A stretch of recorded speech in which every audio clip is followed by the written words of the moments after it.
Right, we should be live. Believe we are, making sure everything's coming in nice and clear. I do believe so. There we are. We are up on YouTube. We should be up on Twitch. All right, we're just standing by for servers to go up for testing week 4, session 1, our first weekday test. It is currently Thursday, so it should be a interesting test. Today's test build is going to be the same as last test in December. We just needed a little bit more time to cook this next build for us on the 24th and 25th, that weekend test. Some big structural changes going on behind the scenes, and we just needed a little bit more time to Q&A that stuff.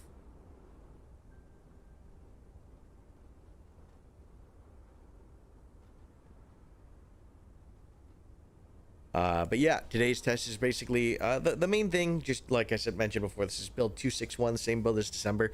The main thing that we're looking at this test is just what our numbers look like during, a weekday. Also just giving people a chance to, maybe work on the weekends, a chance to check out the game.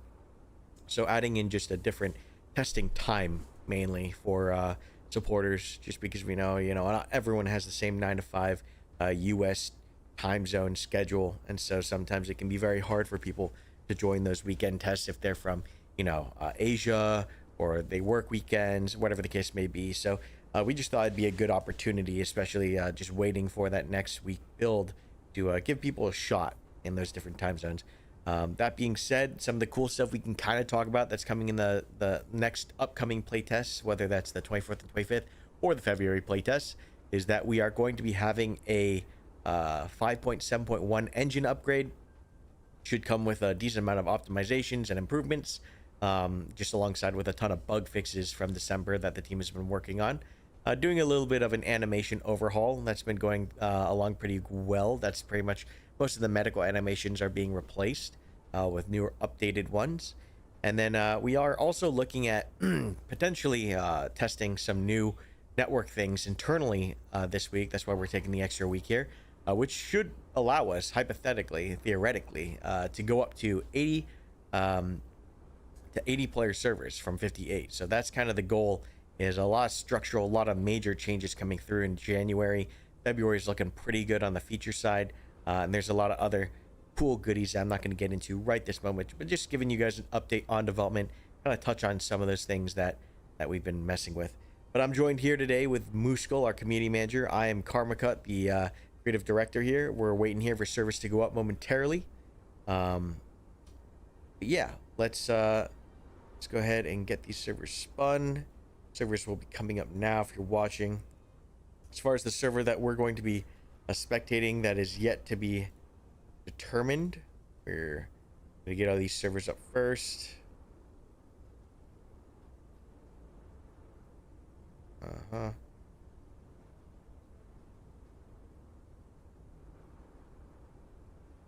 And servers should be coming up now. And then let's go ahead and kick out this update. Sounds good. All right, Mooskal, are you good to go on your end, sir? We're on the last push, but should be done in this next few minutes here. All right. Did you message me the server? I did check your DMs there. Okay. Yeah, I got you. In a second here, we should be all good to go. Fantastic. And we do see people starting to join the servers now. What's going to be interesting, I think, Mooskal, this time is that for the last test in December, it's a very large test. We had a lot of recruit keys flying around because we were testing that system as well.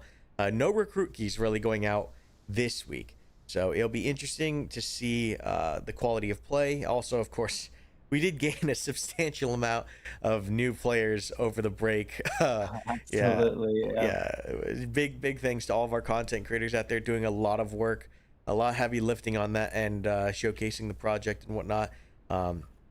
Yeah, we've had a lot of new players join in as well. We'll have stats, of course, at the end of the day, thanks to Barton. He'll have all that analytics and tracking to see what the new player count looks like. But yeah, already right now, it looks like we have 2 servers filled. Looking to get that third one filled here in a second. And we'll be spinning up servers as needed per usual today as the day goes on as well. But looks like we are all in. Musko, are you in the server as well? I am in, Okay, yes. We're Good fantastic. to go. I'm going to be switching over the stream here momentarily. And here we go. All right. Let's see here. Okay, these are going to be the same AOs as December. Nothing too crazy. We want to keep this test pretty low pressure with all the big things going on behind the scenes. So this is going to be the exact same build. We're hopefully going to see some differences in play. On the left of the screen here on the stream, we have the Ranger Regiment in blue. And then on the right, let's see if I remember my keys. On the right, we're going to have the Al-Zalam faction. So staging just went out. All these guys are going to be spawning back in. Al-Zalam is going to be able to move once again into the AO. That AO is roughly highlighted here. So we'll see what direction Al-Zalam does decide to take this match. Yeah, just making sure here, double checking everything is set up server side and that we're looking all good. Might need to spin up another server here momentarily. Let's take a look. Or you guys might see. Let me do this real fast. It's been a while. It's been a month, so I gotta I gotta remember how everything works. One moment here, everyone. And we should be good like this. Yeah, we're gonna spin up another server. Let's do the and live. Okay. All right. Switch over here again, and then we'll go back here. Okay. All right. So this is Al-Zalam versus Ranger Regiment. Once again, Ranger Regiment in blue. We've got maybe 200 seconds here left in staging. Al-Zalam on that right side. I don't know if they know that they can move in. We see one of those guys starting to break off and move into the zone already here. Once again, Al-Zalam does have the advantage of moving into the AO during staging. But of course, they can use that staging time however they want, whether it's briefing each other or planning things, whatever the case may be. It looks like they're taking that time to get a little bit more organized. Yeah, also just letting people, funnel into the server too, as they literally just went up, right? It started to fill up over time. So they're probably just taking their time with this one, this very first round of the day. Yeah, let's see if my comms are working. I know there's a comms spectator bug. Oop, flew too far. You can see here, Ranger Regiment. Oh, yep, my comms are working in local at least. See 3 squads here. What this looks like? We have a gun team. We have 1-4, so one weapon squad and 1-2 and 1-1 set up for the Ranger side. Instead of opting for 3-line squad, they're going 2-line squad and 1 weapon squad. Love to see that. And then pushing over here, Al-Zalam still briefing, kind of in a tactical blob to a degree here.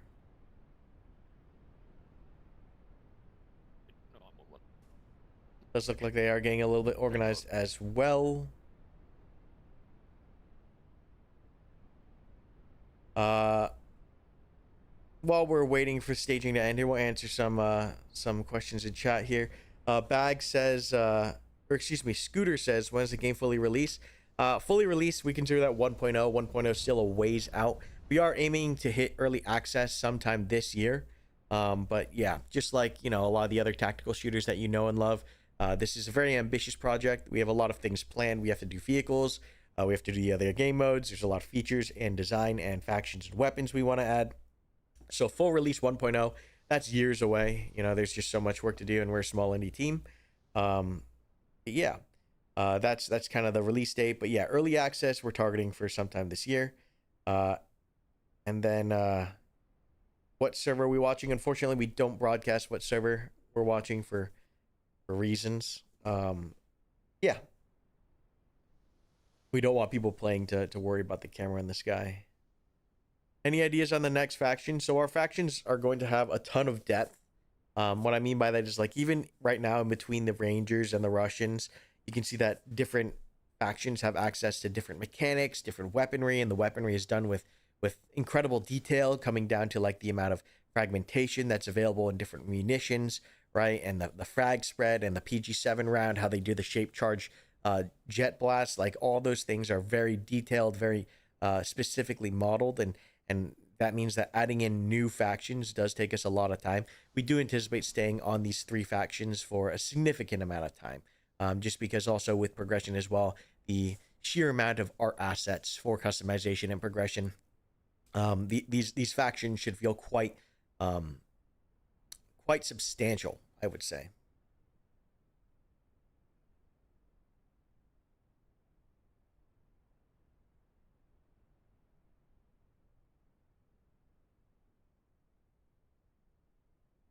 Any idea? I read that one already.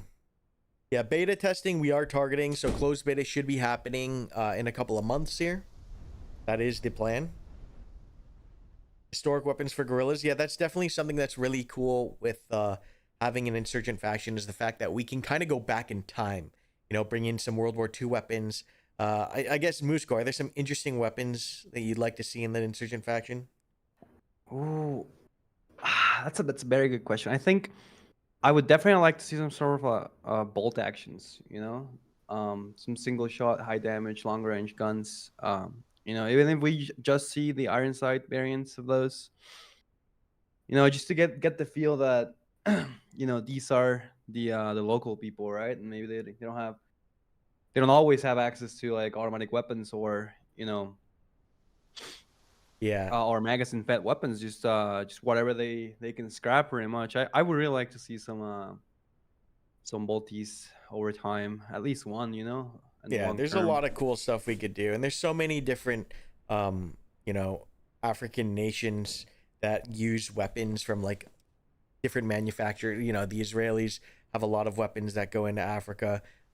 Like there's weapons from all over the world, and then just because of its significance in World War II as well, like you're most definitely still going to be able to see, MG42s probably even to an extent being utilized. There's a lot of cool stuff that we could do in Africa with insurgent factions that are utilizing, old weapon stocks from previous conflicts. So I definitely think seeing a lot of bolt action stuff would be cool. I know you and I used to play a bunch on our Arma Vietnam servers where we're using bolt actions against a conventional Yeah. force, and it does, as you mentioned, really do change the playstyle just because your fire superiority is affected, the amount of rounds you can put out is affected, the lethality is just different. So yeah, seeing what we could add there in that regard. There's a lot of cool ideas I think at the studio, but you guys are just gonna have to sit and wait to see what we're able to cook up over the next couple months to year here with these new weapons and factions. Um, are vehicles going to be added? They are going to be added. We are planning on having infantry supported vehicles that support the infantry. So that's rotary transport. That's going to be technicals and transport in that matter, as well as APCs or armored personnel carriers. We don't plan on doing things too heavy like CAS or fixed wing or tanks or even IFVs. Those are kind of outside of the scope right now. We're focused on a light infantry experience. But that's the plan for vehicles. Those are going to be coming most likely at the end of the year, if not next year. There's just so much we have to do, and we want to once again do these vehicles justice. We don't want them to be simple or simplified, I guess I should say, but we want them to have the depth and unique capabilities that they should. But yeah, well, we're gonna pause on the questions here for now as we talk a little bit more about this first round here of the day. Looks like we are having both teams finally enter the AO itself at this point. Rangers are playing very close and tightly coordinated.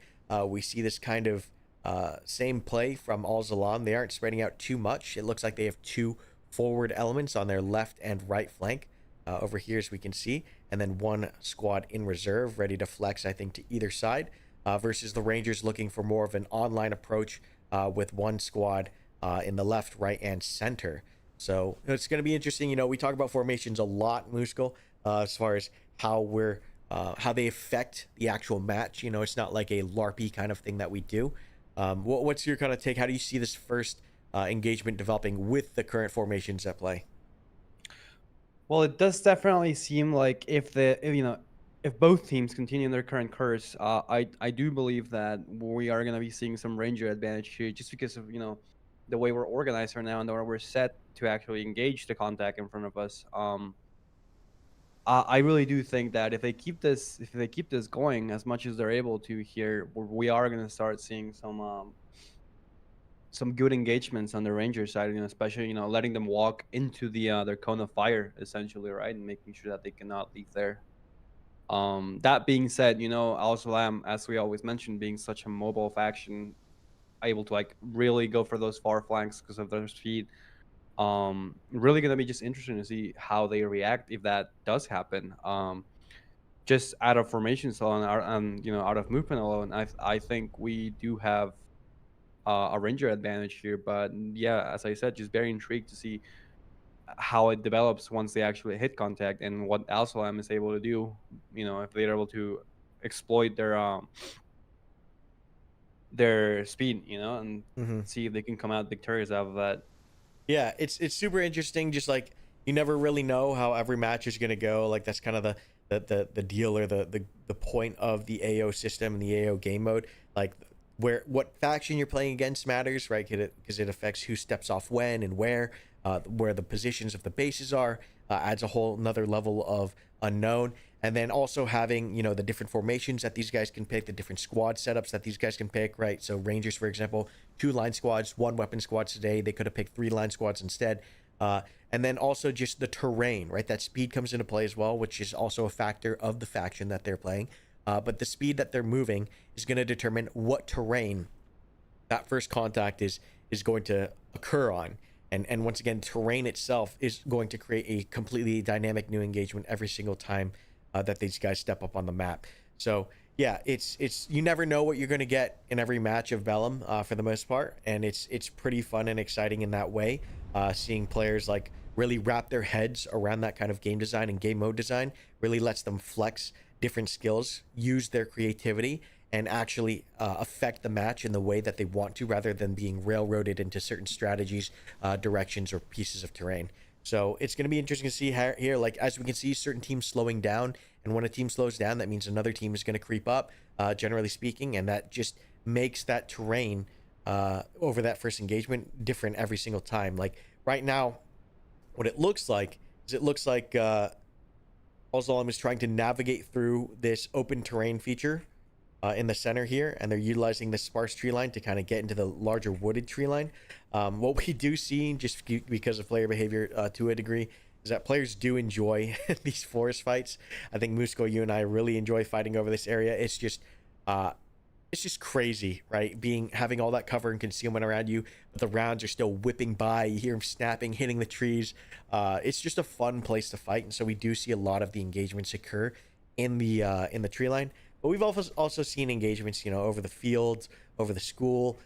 So it'll be interesting to see where this match will go. Yeah, absolutely. And as you mentioned, terrain being such a big factor in fights here, it really goes to show just how much of a skill expression we can have with different teams, right? And as we're seeing this Ranger team, go for a weapon squad as opposed to a line squad, is just it kind of tells you that they're probably gonna try to hunker down for a little, put down some fires, maybe try and lure the enemy into their cone of fire, as we mentioned again.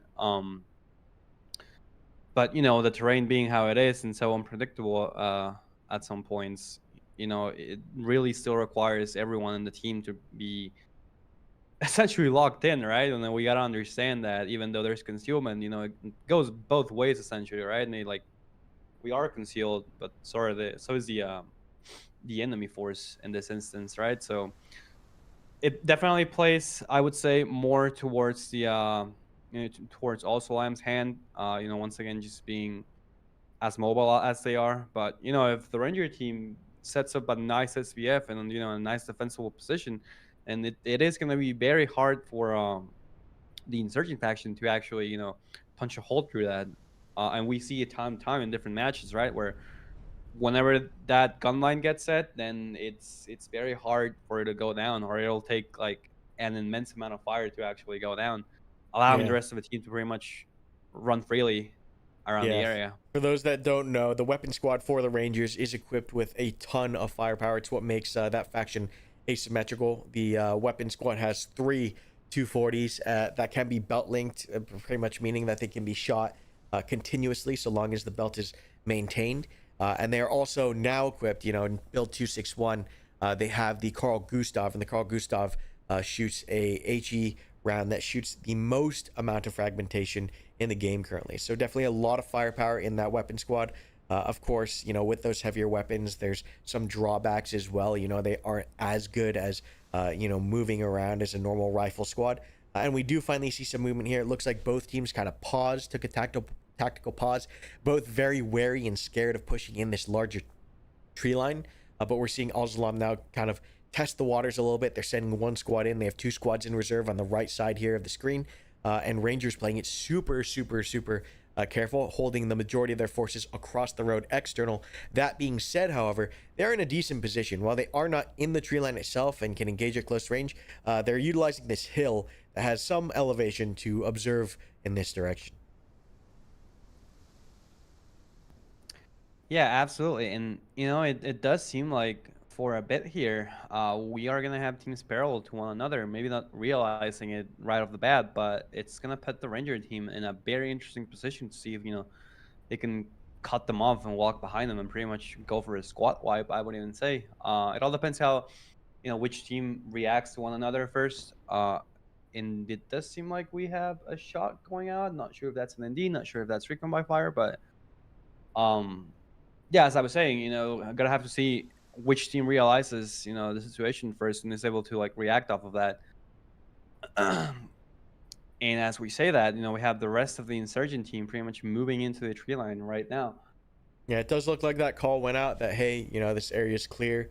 We're going to be pushing in now. We do see a small Ranger fire team, 1-1 Alpha here, kind of scouting out the large tree line here. They are going to hit contact momentarily if they continue in this direction.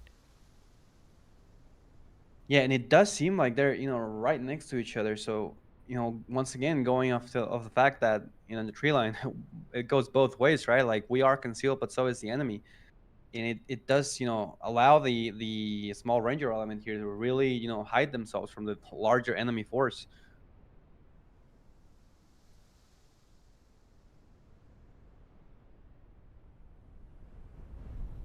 And here we go. I think we're about to see first contact momentarily.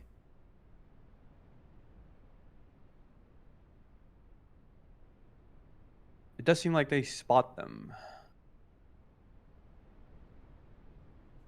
Yeah, Rangers definitely more spread out at this point than Al Zalam. So we'll see if how that affects the match itself.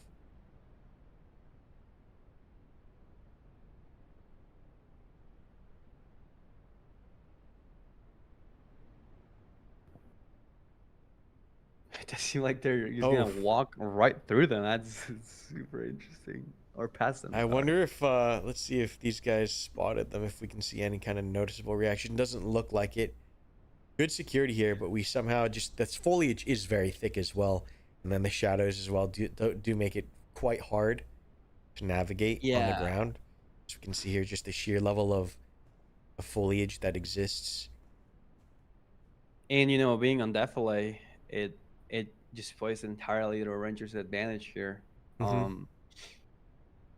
And we do have once again just the rest of the team funneling into the tree line right now and leaving the town behind.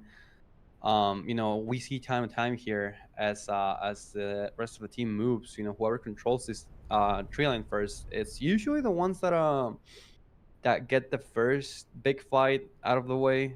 And, secure that first engagement. But with the ranger team being all the way on the other side of the tree line, it'll be very interesting to see if we have like a tree line to tree line engagement here. Maybe just put rounds down at range and see if we can just wear them off over time. you know, the lack of body armor really is going to play to the Rangers' advantage if they can, you know, fight from afar in this instance. Most definitely. And also, I'm just doing a super good job as a platoon working together here, sticking together.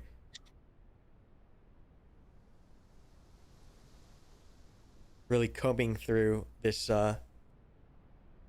this tree line. Oh, and here we go. First contact.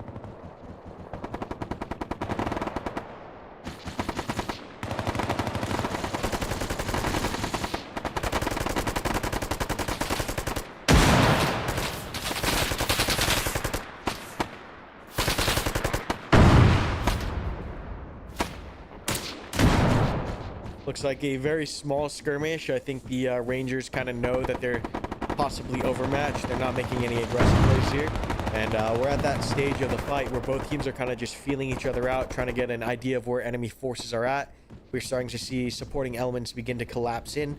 Left flank from both teams now are going to have a meeting engagement. We see movement in the back line of Al-Zalam as well as they rotate a squad over to the right flank from the Ranger perspective. Yeah, this squad from Rangers now up online using this this road here kind of as cover. There is a small slope here that they're using, but they're gonna get cut off from crossing from this reinforcing Al-Zalam element. Yeah, and this is gonna be a very hard push from the Ranger squad if they actually want to go for it. You know, being in defilade and pretty much having to fight uphill is really not gonna play to their advantage unless they, you know, get some kills first and get some shots down. Oh, we have an RPG. That was a good RPG right there. Good RPG, yep. Yeah, some casualties already occurring on the left. Yeah, just real quick on the right, we do have the rest of the Ranger element just rushing into position to pretty much fixate the enemy, you know, while they're suppressing the other. Oh, aggressive movement on the left. We have Al-Zalam pushing off of that RPG. That's exactly what you want to see, is aggressive play once you know you have a slight advantage. And they are going to be utilizing that aggression on the left here. Very good play here from 1-1 Bravo Al-Zalam. Knocking down a couple casualties, firing an RPG, and just leveraging the aggression to sweep across the field. And now they have this entire Ranger fire team, or squad even, in enfilade. And that is going to be very tough for the Rangers to deal with. You know, on the right flank, however, we have a large right flank maneuver. One squad plus coming in from Rangers, trying to sweep that right flank. We'll see if they'll have any success on that push.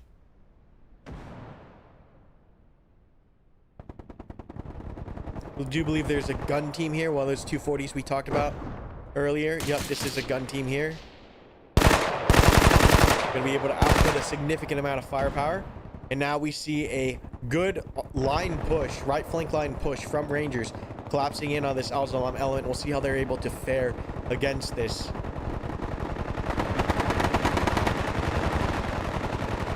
And it is chaos in this tree line here. Yeah, you know, fighting in the tree line being so unpredictable, you really have to be aware of their surroundings. As we see this on the rear, this one rifleman is walking behind the squad, unfortunately. And this is where sound is so important, right? Just knowing what's suppressed, what isn't suppressed, what the gun sound like. Really important to the gameplay experience. This left flank, Al-Zalam getting even more aggressive, trying to wrap further around. They have this Ranger element mass-cowed, but they're doing their best to hold this left flank.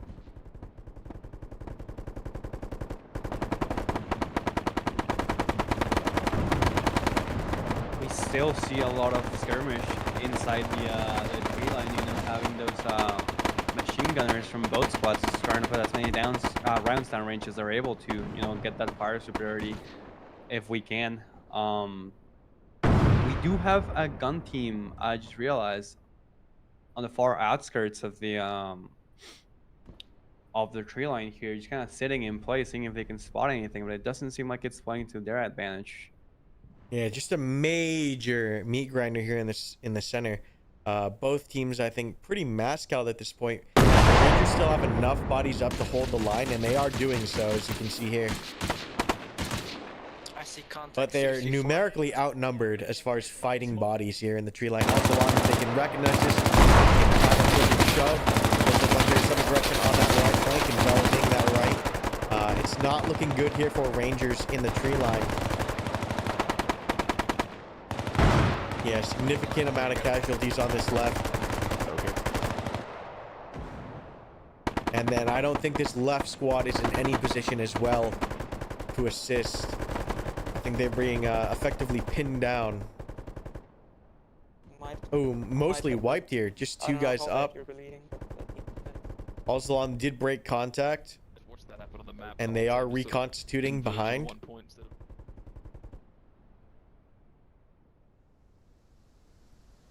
Yeah, you know, as we were talking about before, usually the way this goes is whoever controls this tree line first and or this forest first, and you know gets in the right positions, they will hold down their ground. It's usually the team that secures the first engagement to their favor. Most of the time, of course, you know, with once again terrain being as unpredictable as it is, we don't really know for sure how that's actually going to play out, but. You know, it goes back to the strategy, right? And like just holding in the right positions at the right time, usually favors the defenders in this case. Yeah, Rangers now routed and are pulling out of the tree line, recognizing that they have lost this engagement. And that's also just goes to show how important it is just with the Alzalam faction, despite having you know, weapons being overmatched in terms of weapons and body armor. The speed that they have, because they are faster as players, as well as the fact that they start on the map earlier, allows them to kind of get that key piece of terrain earlier, and that defender's advantage, or having that that ability to be so mobile that you're able to pick the place where you want to fight.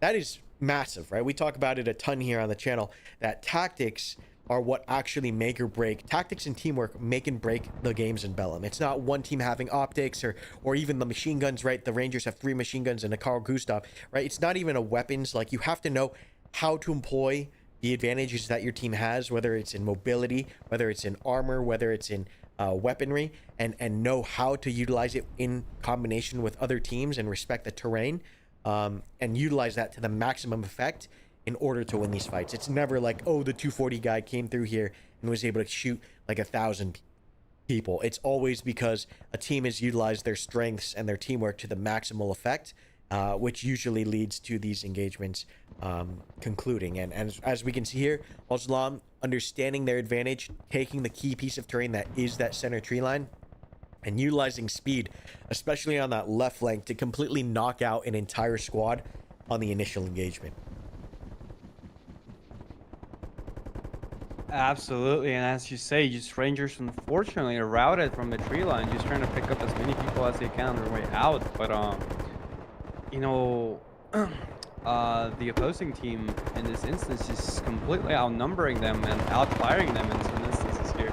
We see those machine guns just put down rounds, you know, higher caliber, down, suppressing the Ranger team. So yeah, it's very hard, you know, push from the start. We talk about, you know, the wrong positioning from the team, and then just having to fight uphill and you know, once again just really plays into their favor against them. And unfortunately, you know, we see the results here minutes later, where the Ranger team just ends up routed and is going to have to reorg outside of the circle. Yeah, it'll be interesting to see what Alzalam chooses to do off this initial win. Whether they say, hey, we're going to hold back and bait them back into the jungle. However, it does look like they're out for blood at this point. You can see that left flank now searching once again to see if they can hunt down this weapon team. Alzalam feeling very confident off that initial engagement. Rangers still outnumbered. There's a group of Rangers that will be coming in from the main base. It does look like trickling in. But Rangers have to be very careful here not to continue to get steamrolled. Take the time to break contact, reestablish defensive lines, reconsolidate, and then make a play. But right now it does look like they're getting chased, I guess you could say, out of the zone on this left flank as well. We see an element pushing up to the gun team here. Yeah, as you say, really out of the you know, they understand that they have a numerical advantage here, the strategical advantage. They know how many people they've roughly taken out at this point, so I believe that it is going to be and get rid of the entire enemy team at this point.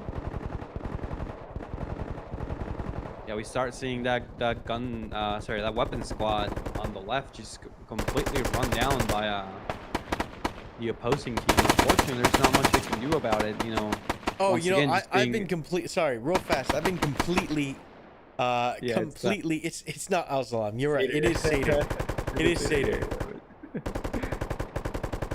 I don't want to say anything. It is Seder. It is indeed Seder. Correct. Good correction. Good catch there, Khan. But Seder now getting even more aggressive here on this flank.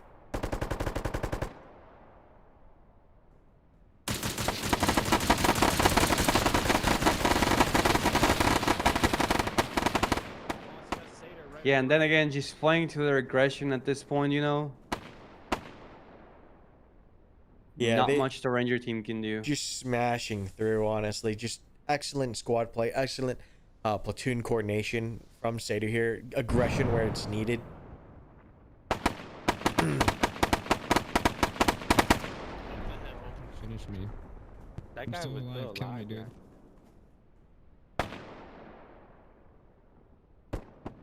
That was a brutal wipe. Rangers are gonna have to It really completely was. reconstitute here at the main base.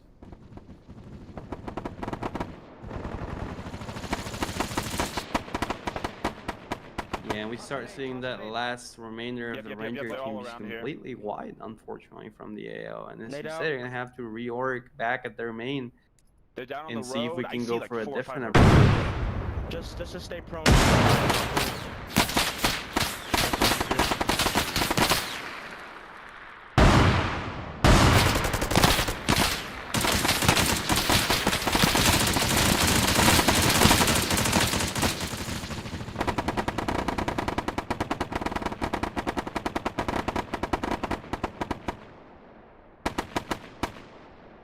Yeah, I think 1-2 here is the last element from Rangers still in the zone. But they're going up against 2 Seder squads at this point. The last bit of Bravo and Alpha is about to do.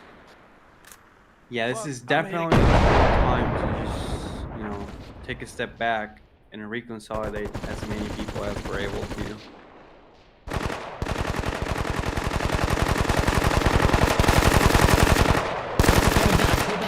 Go back.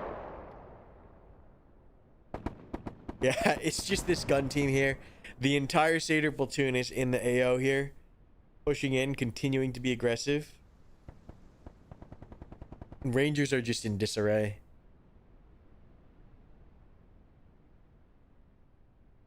Yeah, good call from the remainder of 1-4. Really, pretty much just, you know, bail at this point, right? We just don't want to lose our lives here. And it does seem like that's what's just gonna end up happening. I mean, very unfortunate development for the Ranger team, but not much that can be done anymore at this point, other than, you know, as I mentioned, just take a step back and really come up with a different plan. We're seeing some questions about the game mode. Yeah, this first game mode is attrition. There is a circle that we cannot see as spectators, but it is there. Trust me, believe me. And basically, players have to fight for control over this large AO in the center of the zone. In addition to that, the goal is to essentially wipe out the enemy team's lives. So the goal is to essentially, the objective is to stay alive and kill the enemy. Very simple goals, but it brings out some of the most authentic play, especially because of the limited life system.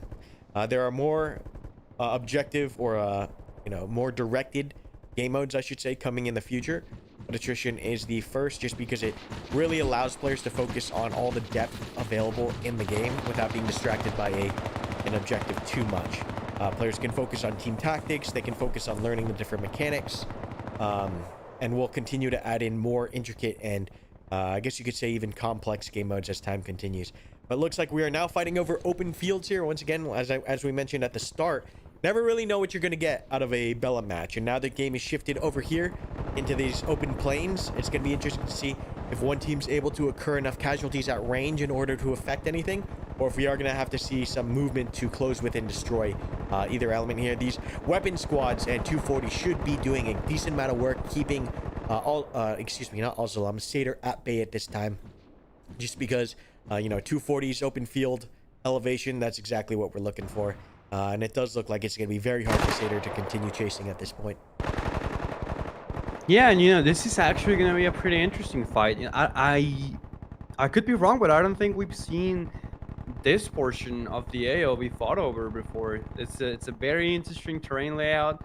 Having an open field right in the center of everything and just having to engage from afar is gonna be super interesting, especially from the Ranger side, as mentioned. Having those 240s in place, just putting rounds down range at this point, allowing the rest of the Ranger element to maneuver around the enemy force, especially now that they're in a tactical blob in this little forest here. Yeah, Satyr definitely has to be a little bit more cautious here. This terrain definitely favors the weapon squad capabilities of the Ranger Regiment. We are seeing that right now. A single 240 being belt linked is being able to lock down the entire Satyr platoon. And there's not really too much that Satyr can do aside from organizing multiple PKMs from multiple line squads to kind of challenge that fire superiority. So it's going to be interesting to see what each element does. It does look like Satyr, feeling confident, wants to continue that aggression, sending an element out to the right flank from our perspective here, utilizing once again that terrain, analyzing the terrain, noticing that there is a tree line that rides all the way into that weapon squad. And they're being very conservative with their ammo consumption. You can see mainly right now it is the Ranger Regiment that's firing that 240 right now, keeping that element fixed in position. But I think Satyr understands, like, hey, we don't need to waste ammo here. Let them waste their time and attention, and we're just going to continue maneuvering while they're distracted. So Satyr leadership and platoon coordination here really being showcased quite effectively. And once again, these are just normal supporter players in the server currently, and we're seeing like pretty complex platoon maneuvers from these quote unquote public players. Two-pronged attack here with that center element just holding and being very conservative and controlled. It's going to be interesting to see how this plays out. They have to be very careful. Splitting up like this is quite dangerous because there's this entire open field in between either element. It's going to be impossible to support either one should one get masked out.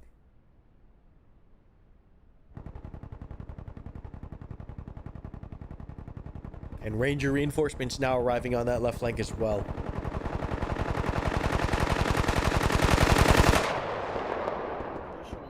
Go. Yeah, we still have this Satyr element wrapping around the enabling them to really just not worry about the flank and just put down fires here. So we're gonna see the line be completely cut off in a second here. Stopping the suppression on the enemy team.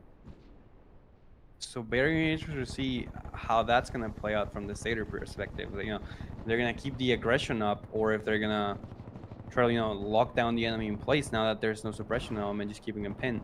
Yeah, such an interesting follow-up engagement off that first tree line fight. Seeing these tree lines being fought over here. Rangers are stacked heavy left here. I think 2 squads on the left side, 1 squad on the right. Satyr's gonna have a very hard time pushing into this. Yeah, Rangers do have an opportunity here. Satyr's spread a little thin.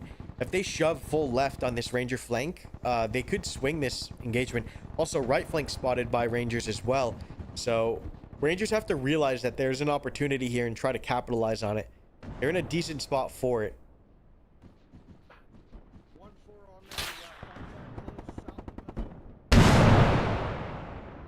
Going right.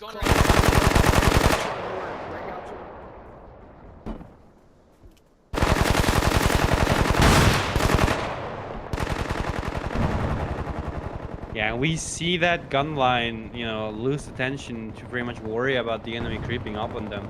So now the left side of the Ranger element is completely on their own. Being in right positions, it's gonna be very interesting to see how they actually play this out and see if they can, engage the enemy force in a way that allows them to get the upper hand here. But without those 240s in being as spread as they are, I really see that it's gonna be a little complicated for them to actually. Yeah, it's very delicate right now.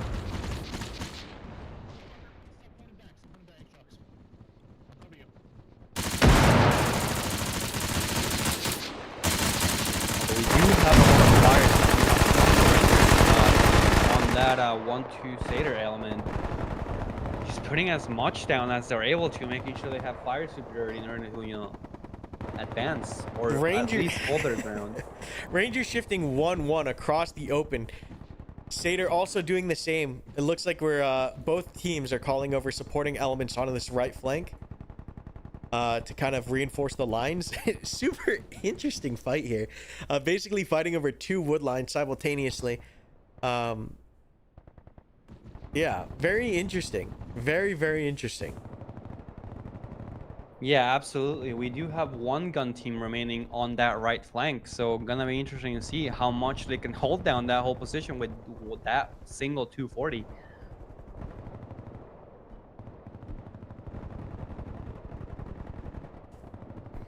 Yeah, it's like lines are drawn at this point.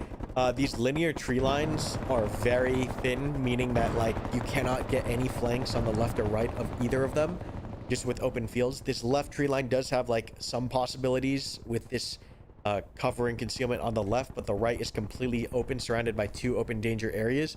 I think it's going to come down to an actual fight of attrition here, just casualties being mounted from long range to medium range fires, as well as just ammo consumption. So both teams are going to have to be very cautious on ammo consumption here. The first team to run out of munitions is the one that's going to be kind of on the back foot. We can finally see that other Satyr element now moving in to support that left flank. So really we're on 2 squads on 2 squads left flank, 1 squad on 1 squad right flank. Lines are drawn. It's literally going to come down to frontal attrition at this point, and seeing which team is going to be able to get any kind of advantage. We're seeing some pulling back on the left. See some movement from Rangers pulling back down out of the tree line, so kind of ceding a little bit more of that ground. And Satyr also pushing in on the right. So Satyr getting aggressive on both flanks. Rangers running out of tree line on this right. They're up against the end of it. They need to hold the line or even shove back in. Being trapped with your back to the open is not a great spot to be.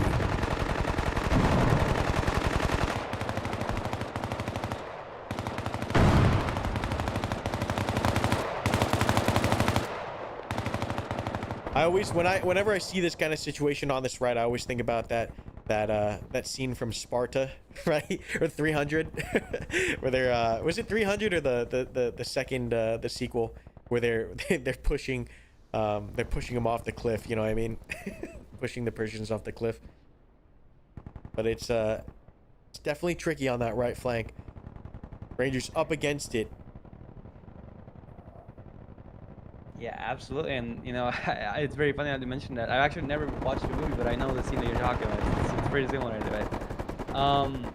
We do have this one single machine gun team on the left, just pretty much covering the entire elements, you know, retreat. You know, putting down as much fire as they're able to and creeping out of the area, which is pretty fun.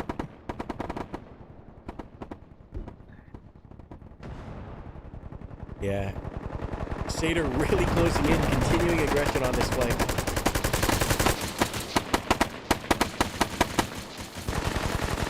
Rangers fighting for their lives in this tree line, trying to hold the line, trying to avoid getting shoved out.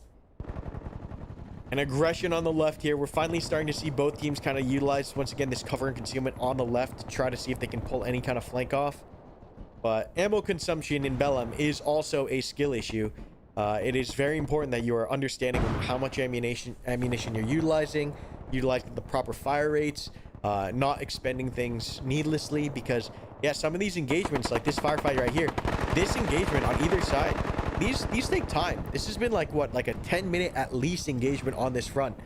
So just understanding that these fights don't go quick. Sometimes you're in these long range, medium range engagements for a long time, and recognizing, hey, don't blow your whole load on the initial engagement. You need to retain the ability to sustain yourself throughout throughout elongated engagements. Yeah, absolutely. And you know, we're still, you know, just barely getting to the apex of the fight, where both teams really start nailing down each other, you know, in their respective positions, and making sure that we can actually get something out of the engagement.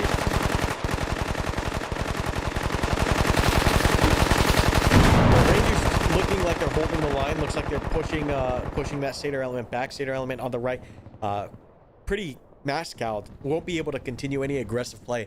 Rangers have an opportunity on that right to shove back in and wipe out that Satyr element. We'll see if they recognize that opportunity and gap. Left side here, Rangers, they're just continuing to be squirrely, avoiding being fixed in position, falling back as needed. Yeah, interesting plays here. Yeah, and we have pretty much what do you call it? A tug of war game? Is that what you call it? A what? With the rope? Tug of war? Yeah, tug of war. Tug of war. Yeah, yeah. Basically, one team is giving up some space, but then try to get it back from the other team. It's a very dynamic that's happening, and both teams running each other down. The Rangers making a push on the right. This is going to be a W for the Rangers. Small wins is what they need, just anywhere they can take them. And once they are able to wipe out that entire squad, they'll have a 3 squad on 2 squad advantage on map until that third Seder squad gets back in.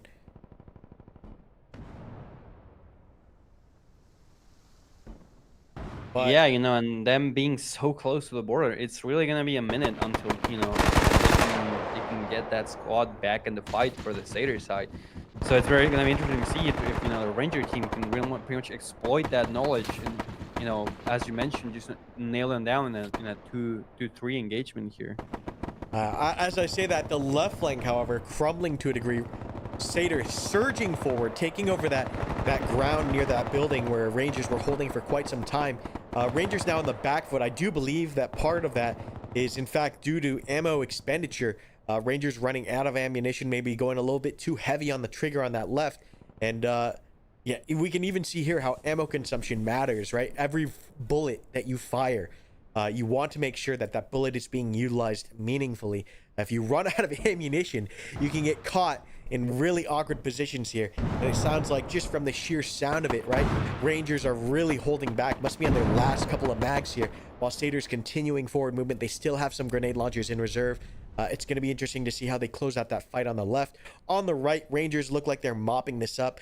There's a little bit of stragglers from Seder here on the right, but Rangers should be able to wipe this up and mop it up quite nicely. But this left fight now having having Seder once again hot on the heels of Rangers. Every casualty that the Rangers have, if Seder keeps up the aggression, will get left behind. And that is the advantage of being the aggressor in this game. Yeah, Speedy and Wolfman will not be getting picked up just because Seder's been so aggressive, getting that forward territory, preventing any kind of medical or revival on those 2 casualties there. Yeah, absolutely, dude. And I think you mentioned this before, but those ammo consumptions, Seder haven't been here for a while now, pretty much the entire match without going back to the start. I'm very interested to see how they're really gonna be able to keep up the fire at this point. I'm really curious in the strategy to conserve as much ammunition as they can, especially once again being so far away from their side of the map. Yeah, no, that's a fantastic point you brought up. We talked about firefights taking a long time, but yeah, you're right. There are some dudes from Seder who are on the map right now that have been on the map from game start, from that first firefight. So they've experienced and they lived through that first major engagement into this second major engagement, and once again just highlights the importance of proper ammo consumption, proper usage of proper fire rates to maintain sustainment throughout the entirety of the match. It is not uncommon for a lot of players in Bellum to survive the entirety of a match, an entirety of an hour and a half, 2-hour session with 1 life. That is a common thing that happens amongst experienced players, and those players, once again, having to understand the proper ammo consumption, of course, is important. And also just understanding that now with build 261 introduced cross-loading, meaning that they can still share some magazines for rifles around as needed. So there is a little bit of a resupply that happens in the field as elements redistribute and rebalance ammunition. But we can kind of see both teams kind of running out of steam, and if they had maybe utilized ammo more effectively, more efficiently, maybe they could have kept the pressure up. So even when we see a retreat on the right flank from Seder. Really cat and mouse play at this point as ammunition and supplies get low, and we're gonna see what kind of play that brings out of the teams at this point.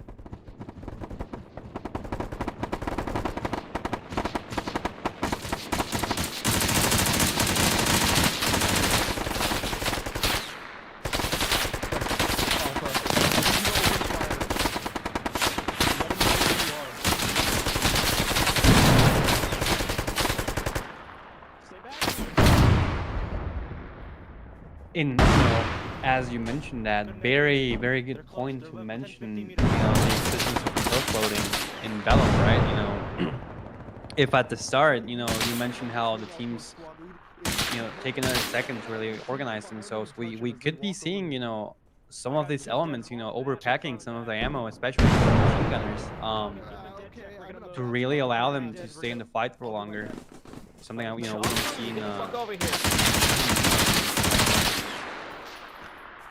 Over here. Get over here now. They'll walk right over me. It's always interesting just hearing how Fucking if you're panicked doing arrest alpha, start people moving. people are. People are really into it. They feel all that adrenaline Pulling back, as well. It's an exciting experience on the game, or on the ground, excuse me. From the air, you know, we have this kind of step back perspective. We don't have that fog of war, right? We're not playing with the lives, we're just watching. But on the ground, like, you can really feel the adrenaline, really feel that fear. The morale of a fight really does come into play, even so much so that, you know, sometimes you see when a mass scout happens or a platoon is mass scout, you see that rout happens where everyone actually, like, psychologically breaks and runs for their own life. And we see a continuation here. Satyr picking up the pressure again on this left.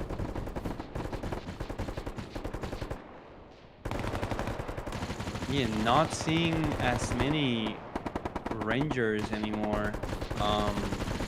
So very interesting to know, you know, just how many lives are around the board right now.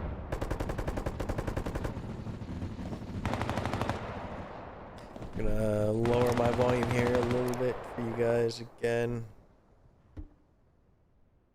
Good point, Blazed.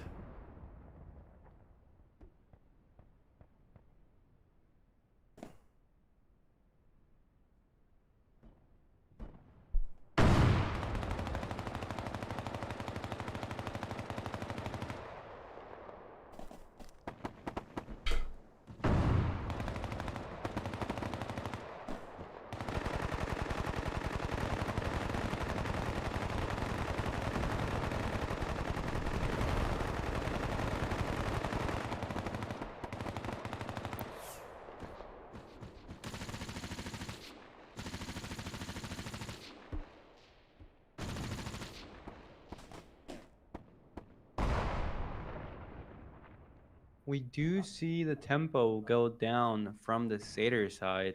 You know, I see 1-2 currently trying to back off the fight a little, probably get some saves and see if they can reorganize and hopefully redistribute some ammunition amongst themselves.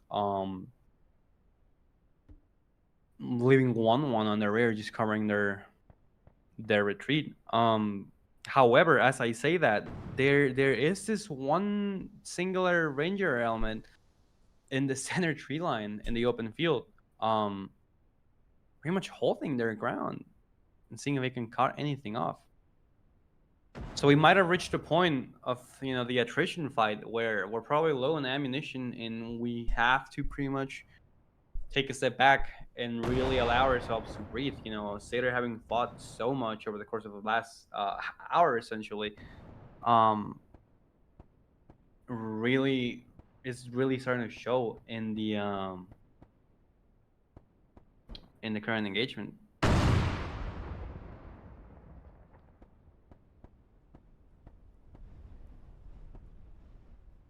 Yeah, I think both teams now running out of ammunition. We can see a lot of Satyr pulling off the map here. And they're going to cede a lot of that pressure to the Rangers, seeing if Rangers can, you know, push back on their end and get some kind of aggression going is going to be important here. But yeah, interesting. Like, the tempo of these matches always changes. You never really know what to expect. It does look like this Satyr element is getting caught on the retreat, though. I don't know if it's going to be enough to keep them fixed to finish them, but they're getting slowed down by 1-1 alpha here as these elements pull out.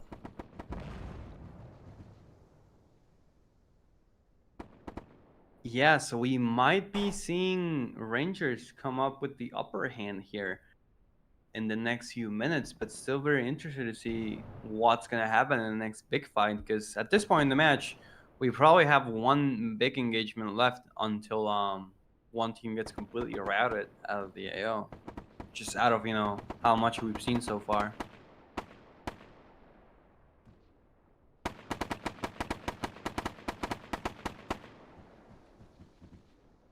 Yeah, it doesn't look like Rangers have enough steam in them to really pursue this as aggressively as they'd like. They also could be running low on lives as well. Yeah, I think it's more so that at this point they're just running low on lives and they don't want to really risk that the chances of getting completely wiped at this point.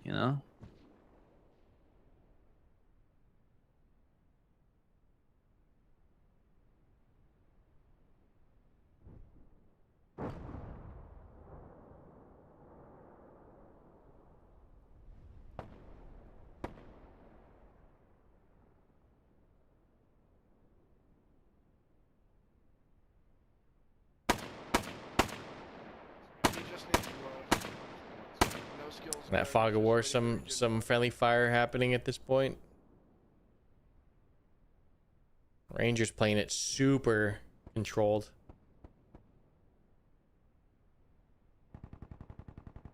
See that gun team coming back up. They've spotted this Satyr element here.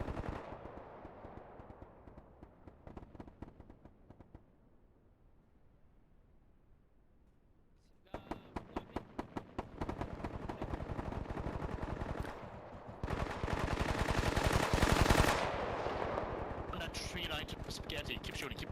I'm making.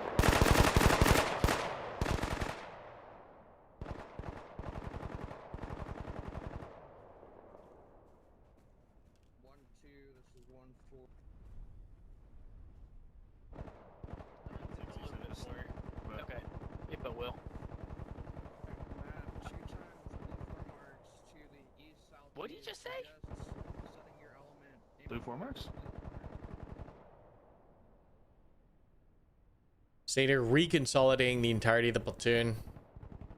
Yeah, both teams here kind of just regrouping to an extent.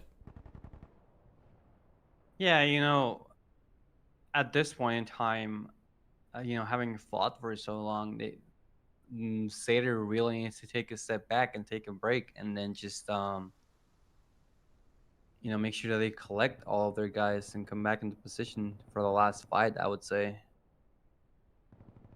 it was a good engagement though. Like we saw a lot of fire and maneuver from both teams, trying to like get an upper hand against one another. But very curious to see what happens next here. Just out of the state of the game and how many lives we lost for both teams at this point. Curious to see how we come out of this and if we can come out of this from the Ranger side. Yeah, we Satyr gotta making an organized pullback here. Looks like they are going to try to resupply as much as they can. Yeah.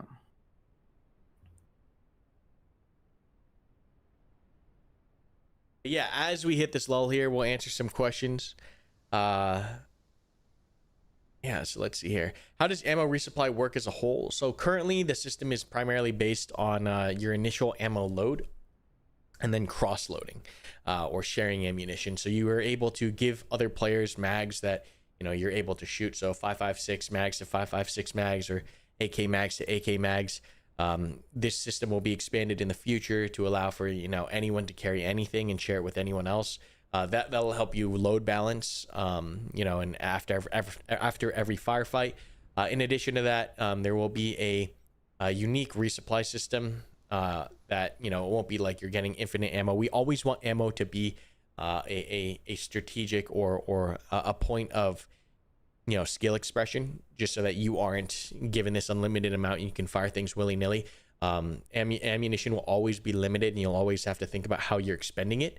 But we will have a full resupply system in the future. I wouldn't even call it resupply, more sustainment. I would think of it more like sustainment than resupply. That being said, if you are absolutely run down out of ammo, the main way to do it is to just redeploy at the main base to get a fresh load. But once again, that requires you to move all the way back to the main base and then redeploy. So, ammo isn't free, and it's not free for a reason. It's because, as ammo shortages occur on the line, it affects the tempo of the match. It opens up a lot of strategic play and tactical play as far as, potentially forcing the enemy to expend more ammunition than yours, recognizing when you have run the enemy out of ammunition. And, that depth and that level of detail is super important from our perspective, from giving players a very authentic mindset when they enter the AO. Next question here. Do we plan on having stationary objects like mines or Brownings, like 50 cals? Mostly, mines are definitely planned and will be coming as our IEDs and booby traps and tripwires and things like that. Those will definitely be coming. But as far as like massive fob building, not really the point of the experience. This is like a coin or counterinsurgency style game where we want players to have this kind of raid feel or like light infantry skirmish feel, less like attacking major frontline established bases or whatnot. That being said, that stuff still does happen in coin, so there is like a definite route we could go to allow that type of gameplay, but it's not the focus of the gameplay of like, you know, large scale bases fighting over each other. That's not really the focus. We're focused on the insurgency style feel. When will the beta be launched? In a couple months here is what we're targeting. That's as close I can get for you guys. Just Q1 is what we're targeting. There's a lot of moving parts in development, and so we just want to make sure that we're delivering the amount of content at the quality we at the standard that we have. So that is just a moving bar.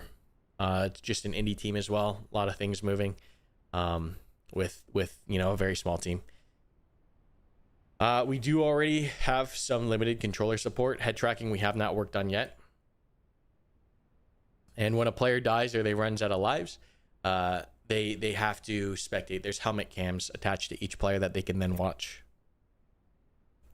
How many medics per team? It depends on the faction, right? That's asymmetrical balancing. So Ranger Regiment gets 2 medics per squad, 1 in either fire team, where Al-Zalam and Seder only have 1 medic per squad. I think they're both in the Alpha fire team.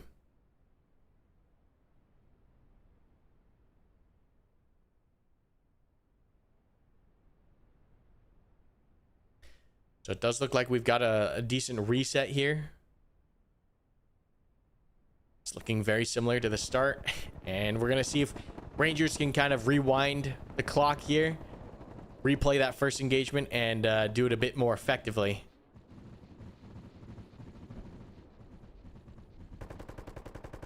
Sure, we can speak a little bit more on the asymmetrical balancing.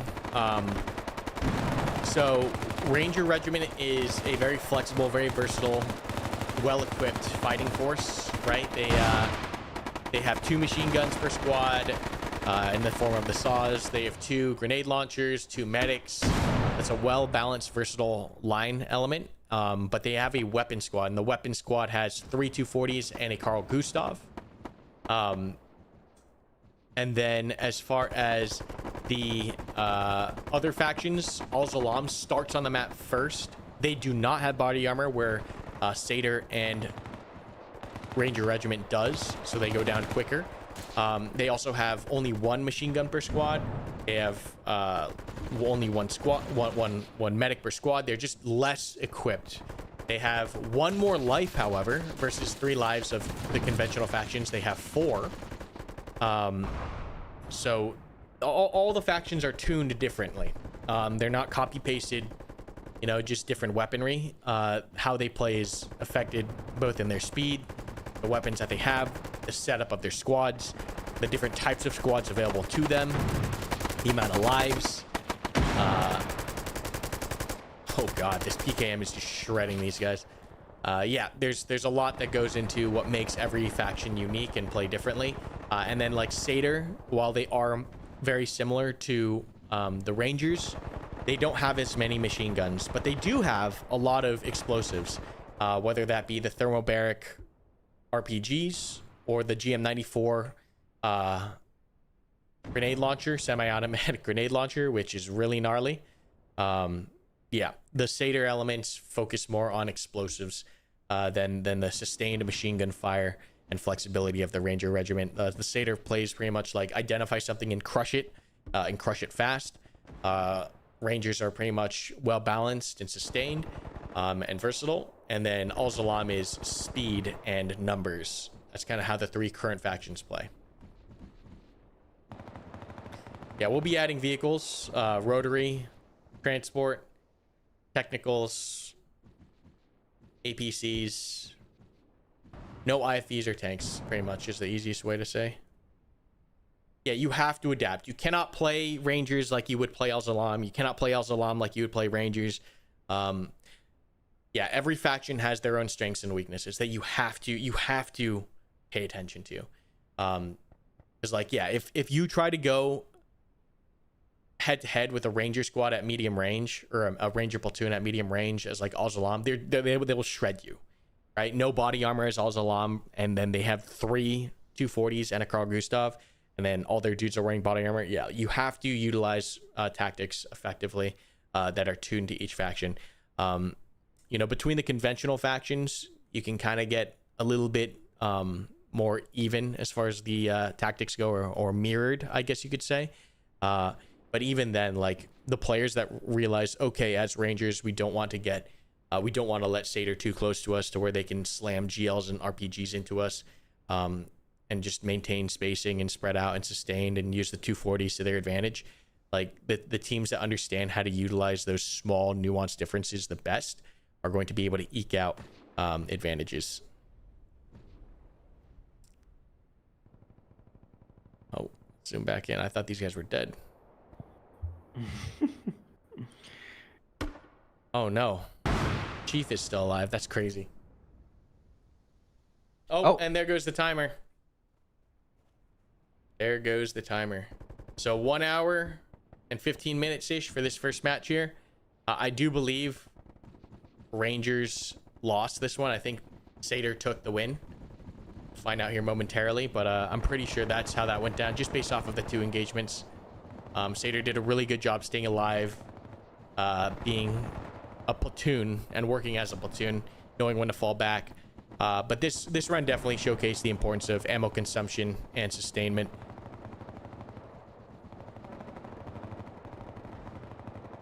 So this timer is part of the QRF phase. We're not going to talk about that too much. It's still heavily in development, the QRF phase. Currently just serves as like an end of the round bloodbath phase, but you'll find more about why this timer exists and what this section of the game is supposed to be, probably when closed beta rolls around. What's the shortest match? I think 35 minutes. That was like really early on when no one knew how to play, and they played it like how they play other games, and they just ran into each other and like burned through lives super fast. Yeah. It's funny, the inexperienced players, when you see new players play Bellum, the game can go one of 2 ways. It either ends super fast because people are just W keying, or the rounds go long because everyone's so freaking scared. It's so interesting to watch.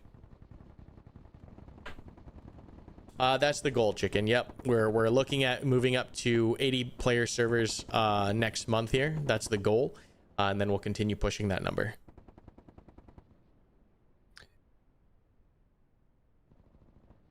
I'd be surprised if Rangers actually came victorious out of this one. I'm not gonna lie.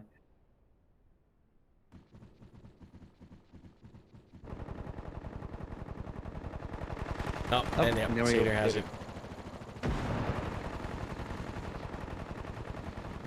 Good round overall, I would say. Very Yeah, interesting. definitely a good round. We're gonna take a small break here as we prep for the next round. And we'll be back in like 2 minutes here, everyone. 2 minutes.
All right. Yeah, while waiting for this next map, we can definitely talk about some of those new changes. So this is the same build as December, just because we need some extra time to cook this next build. This next build is going to include a 5.7.1 engine upgrade, and then some minor improvements for the 24th and 25th. What we're really ramping up for is a big update version for the 7th of February, the first playtest of February. We're hoping that is a larger patch that'll include a lot more content as far as mechanics and new animations and whatnot. Where it should have the new map first time testing ready for the 7th as well. So that's exciting. And then also the training map should be first initial playtest ready as well. Yeah, a lot of behind the scenes optimizations as well, as far as FPS is concerned, network latency is concerned, opening up the player count to a higher player number, right? To 80 is what we're targeting, hopefully for the 7th. We'll have to see. That's why we're taking an extra week of testing to kind of make sure that we're all good for. But yeah, that's the goal for the next week or two here until we push to the next major version upgrade.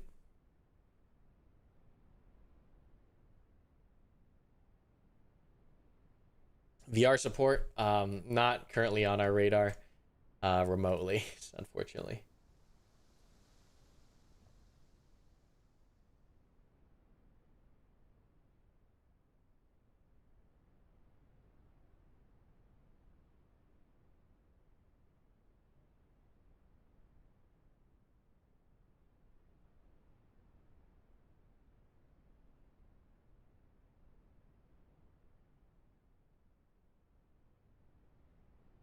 Yeah, there's a lot of work being done network side.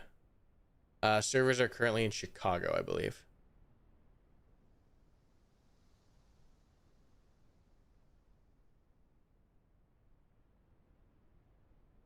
All right, now this one I believe is Rangers versus Al Salam, correct?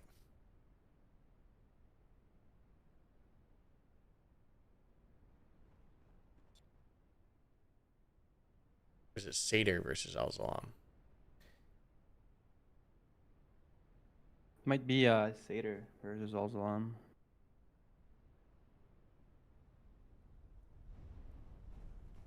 Truing, it is Seder versus Al Salam. Okay. Yeah. We are now on AO2, which is the complete opposite side of the map. AO1, as you saw over here across the river, AO2 in these much more hilly fields. So longer range engagements for sure occur in this area of the map. We see, once again, teams are switched here. So this is Seder on the right in red. And then on the left, we have Al Salam in blue.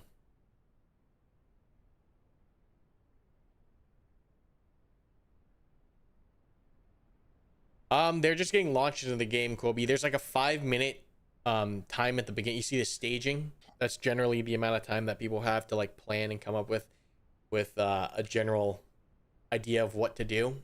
So it's like 5 minutes. That's the start of every round. But that's also just the staging. Like there's a lot of time as elements move into the map where teams are still planning, still thinking, still communicating. And that's a constant, right? Because it's so dynamic. The landscape of the battle changes constantly with battles being won or lost. And the shape of the fight just changes so often that players just have to continually stay in communication and plan, right? Because if you lose a fight, it changes where the next fight is. If you win the fight, maybe you're fighting over terrain that's much further forward. So it's a constant developing dynamic fight, and that's like the beauty of how simple attrition is, but how much depth there is in this game mode is that like there's not like really a script over how every game plays or how every match plays, because players have full control over where, how, when, and why they're fighting over certain areas. And then, all these different events that occur lead into changing the dynamics of the next fight. And so with that, you get like an unlimited amount of replayability in these game modes, or in this game mode, because players are constantly changing what they're doing. Battles are being won or lost over random places all the time. And that always affects or instructs the next fight.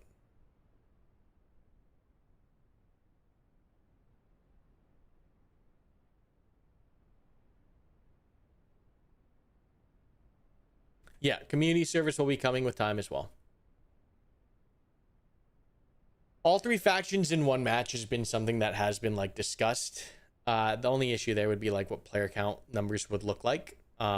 Just because like we're packing, like, I don't know if we could pack 240 people on a server. That'd be very interesting if we could, or not 240, 160. It would be interesting. It's definitely something we're looking at. It was not in the original scope, but I'd like to test it, see how that feels. You know, if we ever get the time to and space to.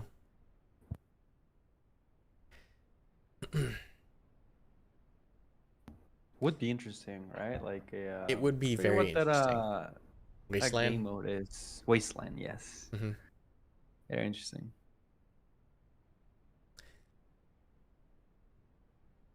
You don't see what makes this game special. Yeah, it's definitely one of the things that we've definitely noticed is that like all military shooters look like military shooters, right? Because we're all based in realism. We all want to be realistic, and like we all want to look realistic. So like that, the art style is not stylized in that regard. So visually, it is pretty much, you know, a military shooter, right? All military shooters look like military shooters. That's just because they are rooted in realism, and there's only one realism.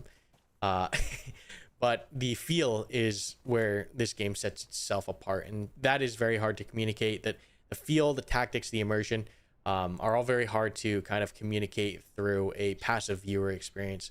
It is almost a game we think, you know, players have to play, because you don't feel that tension of like having only 3 lives from a screen or from a stream.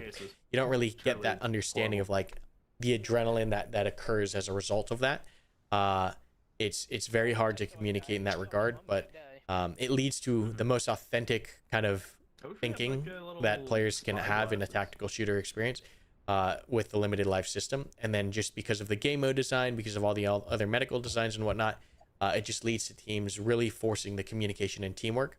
You almost have to communicate in teamwork in order to have a good time. And just because of that, like, players naturally are going to be speaking and communicating and working together. Just because to not do that would be very boring, and there's no reason to play this game if you don't. And so that's why you see a lot of communication currently occurring and coordination currently occurring in the experiences. 1, because of that design. 2, yes, there's the factor that we are in supporter, right, editions, and like this is like a hardcore fan base that's present. But 3, the third most important reason why we see a lot of this coordination at the squad and platoon level is because the game is like self-selecting, as we just mentioned. Only the people who really want the teamwork oriented and communication experience are playing these games, and the people who jump in and they try to play it not like that, they realize they don't have a good time and they don't play, right? So it's kind of self-selecting in that regard by design. We want to make sure that, you know, we're targeting the right demographic and we're not flooding the game with a larger player base that doesn't really understand the nuances of the experience you're trying to create. And there's a lot of reasons for that. You know, it's one of the reasons why we're not on Steam even, right? Because you have to think, like, from a buyer perspective, like the only people who are going to buy a teamwork-oriented, hardcore FPS experience that's not on Steam are the people who really want to play it that way, right? And so that's like a big strategy behind the reason for not being on Steam, as well as the financial reason, right? And just retaining as much freedom and resources we can for the long haul that it takes to create games like this. You know, tactical shooters take, at this point, decades to make, right? You look at Squad, Tarkov, all these other games, they've been out for, you know, a decade in a lot of regards. So just understanding the financial situation also went into the Steam decision. But even here, like, you can see that these guys play scared, right? There's fear here. There's actual tangible fear from players as they play. And it affects their decision making and how they proceed throughout the map. There's a timidness to it. Everyone understands that, like, they're stronger in numbers. That's why you don't really see too much lone wolfing either, right? Like, it's very hard to lone wolf in Bellum. So squads stick together, and then platoons try to stick together. You'll see some newer players try to lone wolf, but, like, you know what'll happen? Like, the lone wolf will walk into a full squad, right? And so that makes lone wolfing impossible. And in addition to that, the fact that players are sticking together is when the lone wolf walks into the squad and dies, they lose a life, right? It's a very personal responsibility that you have. You're not pulling from a platoon or a team ticket system. you understand that, oh, I messed up and I'm getting punished for it. So that's why we have the current system as well. A lot of the design has been put into place to eliminate the lone wolf playstyle. Start seeing some close movements from I believe that should be Satyr, the red team at this point. Moving into position and probably gonna run into the Al Salam team. You know, this time around actually being Al Salam is gonna be interesting to see if they're gonna play to their speed or if, you know, they're gonna try to take a conventional team head to head. Especially, you know, having the high ground and then having to fight uphill to really do anything to them. Yeah, most definitely. So we talked about asymmetrical balancing in the last match. This is Al Salam on the left in blue versus Satyr on the right. Satyr, once again, conventional force. They have a lot of firepower. They have body armor. Al Salam on the left has speed. They're faster, and they have an additional life. We're going to see if they're going to be able to utilize the combination of those advantages to effect, or if if Satyr is able to force equal engagements where they're favored. Yep, absolutely. And just steps away from one another. We're going to see contact here in just a second, I'm pretty sure. Insurgents have to be...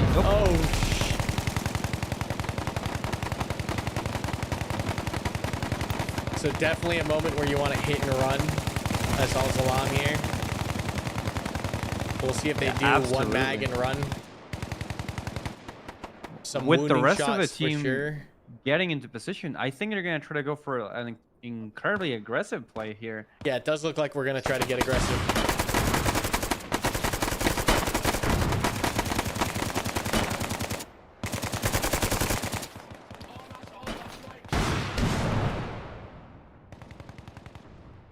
Oh, we do see some dragging occurring. We start seeing the rest of the Russian side funneling into the area and try to see if they can get an angle on this other guy's uphill at this point. Yeah, massive positional advantage for Al Salam. They have Satyr canalized in this single tree line, and they have a double angle onto this kill zone. They're in a super good spot if they can hold this and continue picking off Satyr as they push up this hill. This right flank 1-3 Alpha Trim right now engaging on that right. If he's able to get a couple more casualties and they can just kind of turn this into a drastic situation, it can get pretty gnarly here. Just not the best position. We see 1-1 Alpha. We talked about fear before, right? We're seeing them break contact here, try to pull out. And this is once again a factor of the limited life system. Just that fear comes into play, really affects players' decisions. Like breaking contact is an actual thing. They're recognizing they're in a bad spot rather than just shoving it forward and respawning somewhere else. Every life matters, and it looks like the line has been drawn here. Some GLs going out. No casualties, or like minimal casualties on Al Salam's side, and Satyr pinned down on this slope.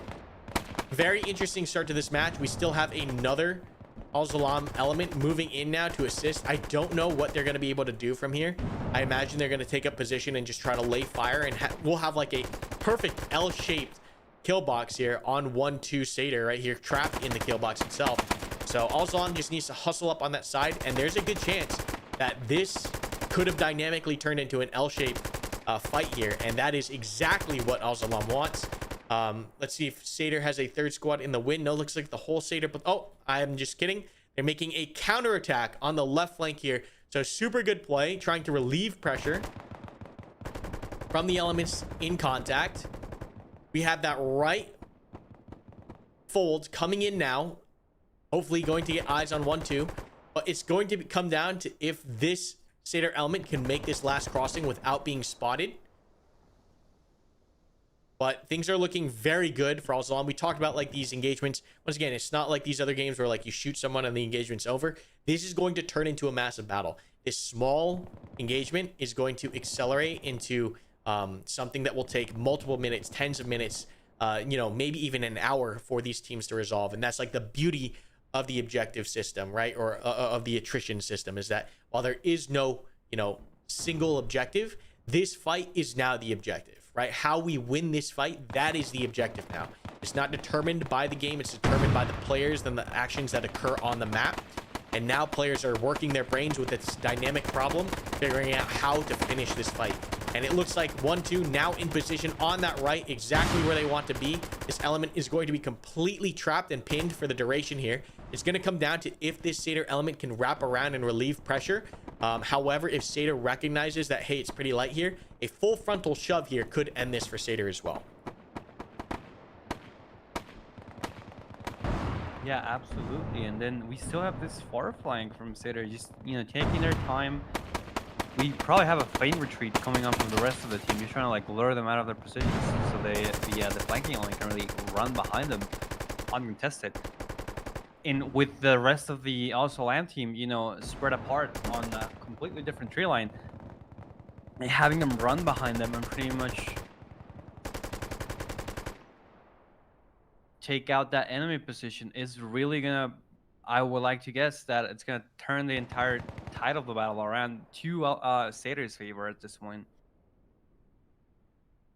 Satyr is a squad down with 1-2 Maskell right here in the center. We are finally seeing 1-3 push in from the rear, 1-2 holding this front as well. It's going to come down to if 1-3 can take this on. The only issue here, right, is that this squad is combat ineffective. There are two Al-Salam elements here that could potentially turn on this one element. It's going to come down to how well 1-3 can utilize the element of surprise here on that initial engagement and cause mass casualties on the first fight. But the second that these guys turn around, it will turn into a much larger issue.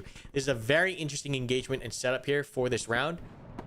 We are now seeing that engagement on the rear. This is a good initial fight from Satyr. About a fire team here that will go down. There's still confusion using the element of surprise.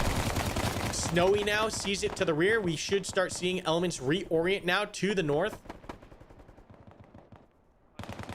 And we do start seeing 1-3 elements orient to the north. It does not look like Satyr was able to relieve that much pressure. Just walking into two squads was a very difficult decision to make. And it's only two 1-3 element guys here now at this point. Satyr still pinned down. 1-2 Satyr still pinned down here. And this element on the right, 1-2 for Al-Salam, doing a great job once again, keeping these guys fixed and preventing any movement in from the remainder of that element here. So Satyr definitely falling into the trap that Al-Salam has set. And unless some of these guys are able to absolutely pop off back here, I do believe all of Satyr 1-3 is going to get wiped.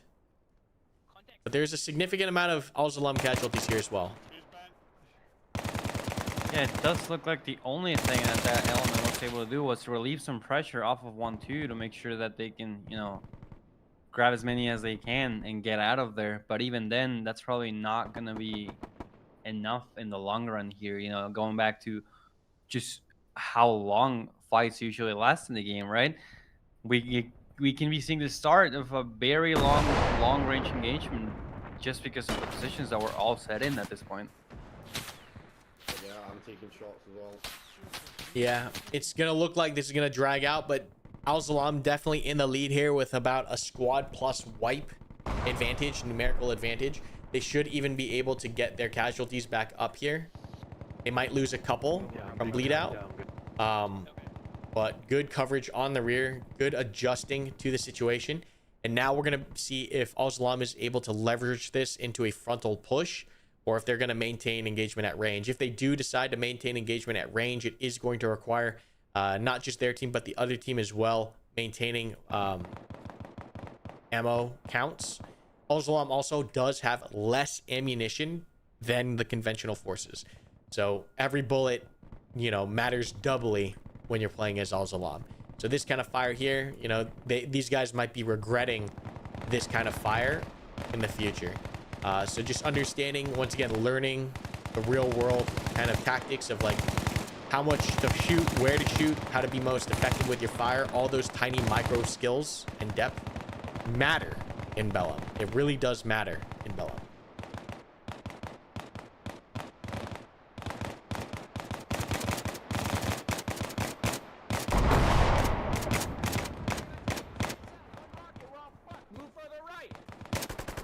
Yep, and we Some start seeing the teamwork.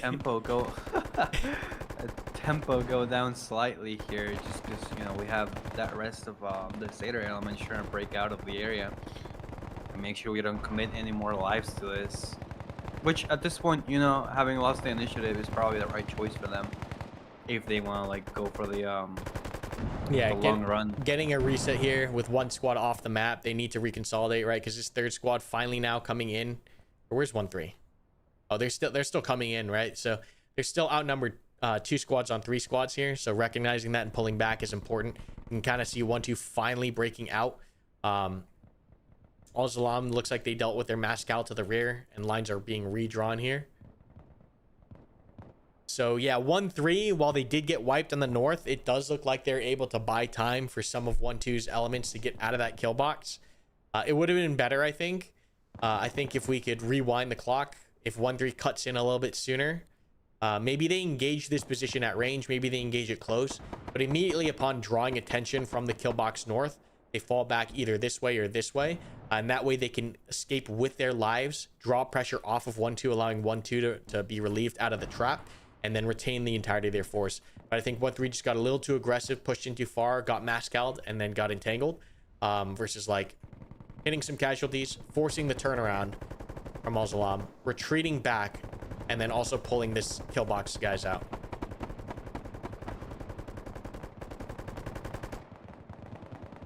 And Seder is just still having some casualties down here, slowly pulling out. Al-Salam recognizing how valuable this key piece of terrain is. They don't want to leave. Looks like a frontal push now finally coming in from 1-2 to mop up.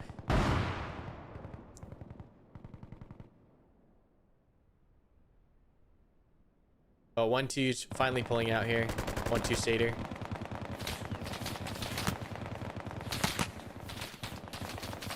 Fucked up right now. Yeah.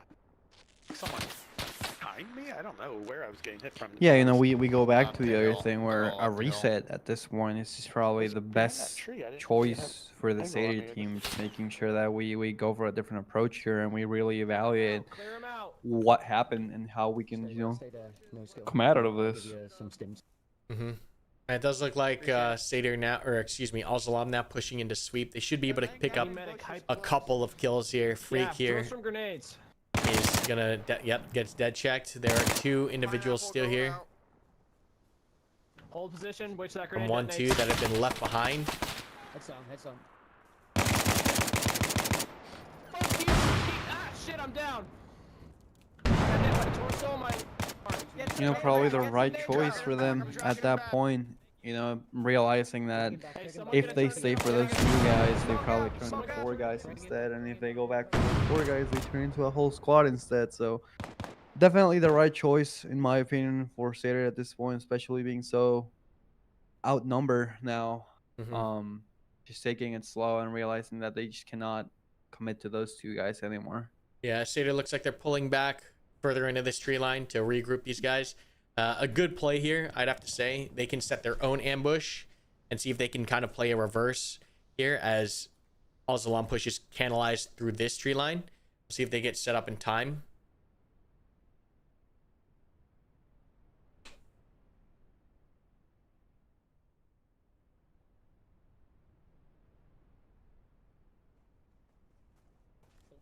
Anyone got spare mag? Spare mag? I'm down to 2.5.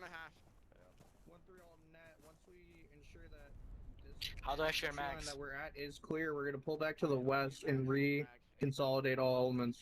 How? Press J.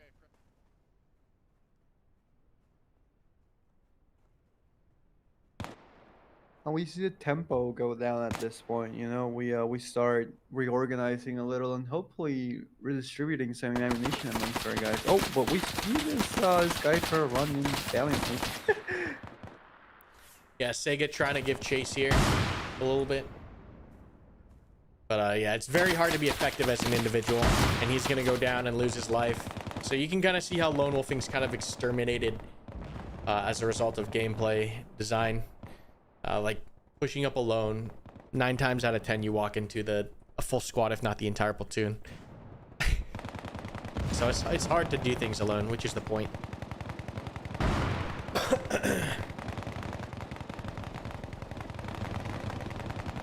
Some long-range engagements occurring here, but once again, not the best expenditure of ammunition. We've got Al-Salam in blue on the left, Seder on the right here. I don't think either team really wants to force this fight through this no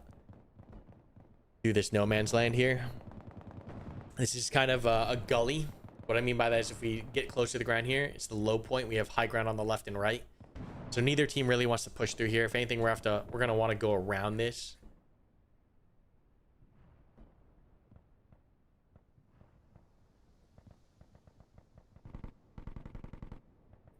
Yeah, definitely gotta stay away from the frontal assaults at this point. Just try to like maneuver around the area as much as we're able to. You know, there are plenty of terrain opportunities here to really go around and go for those flanks.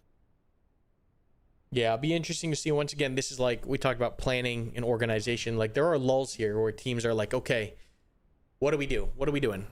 Let's communicate. Let's figure it out. What's the plan? Where are people going? No, and there's no capture zone, right? There's no objective right now other than to find and kill the enemy. And the reason for that is because like it requires teamwork in order to do that. Versus games that have like defined objective positions or locations. You see a lot more of like individualized play because everyone sees an objective and can go to that objective on their own. They kind of play as individuals towards the objective.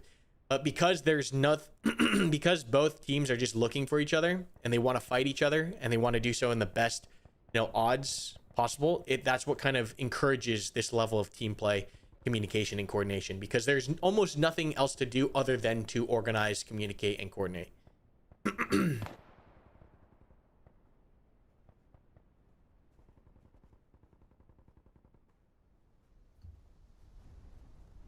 Yep, but it is very interesting to see how we've shifted away from, hyper aggression from both teams and then just take a step back and breathe, give it a second to really develop and take a decision from there, which is very good at this point in time, right? Like we don't want to be wasting our lives later, especially after already losing one of them. And insurgents probably realize that the team's most likely, gonna end up playing on their hand just because of the position they're in.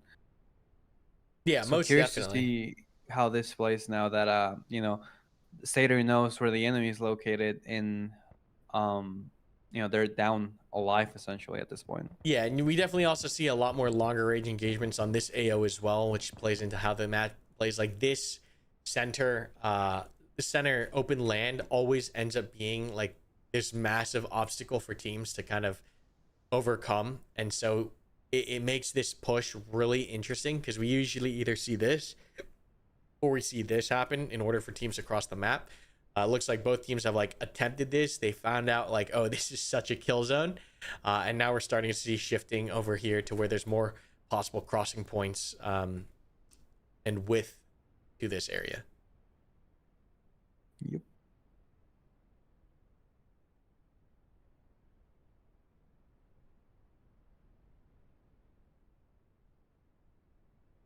Yeah, so playing offensively and defensively, Quilby, is a very interesting thing.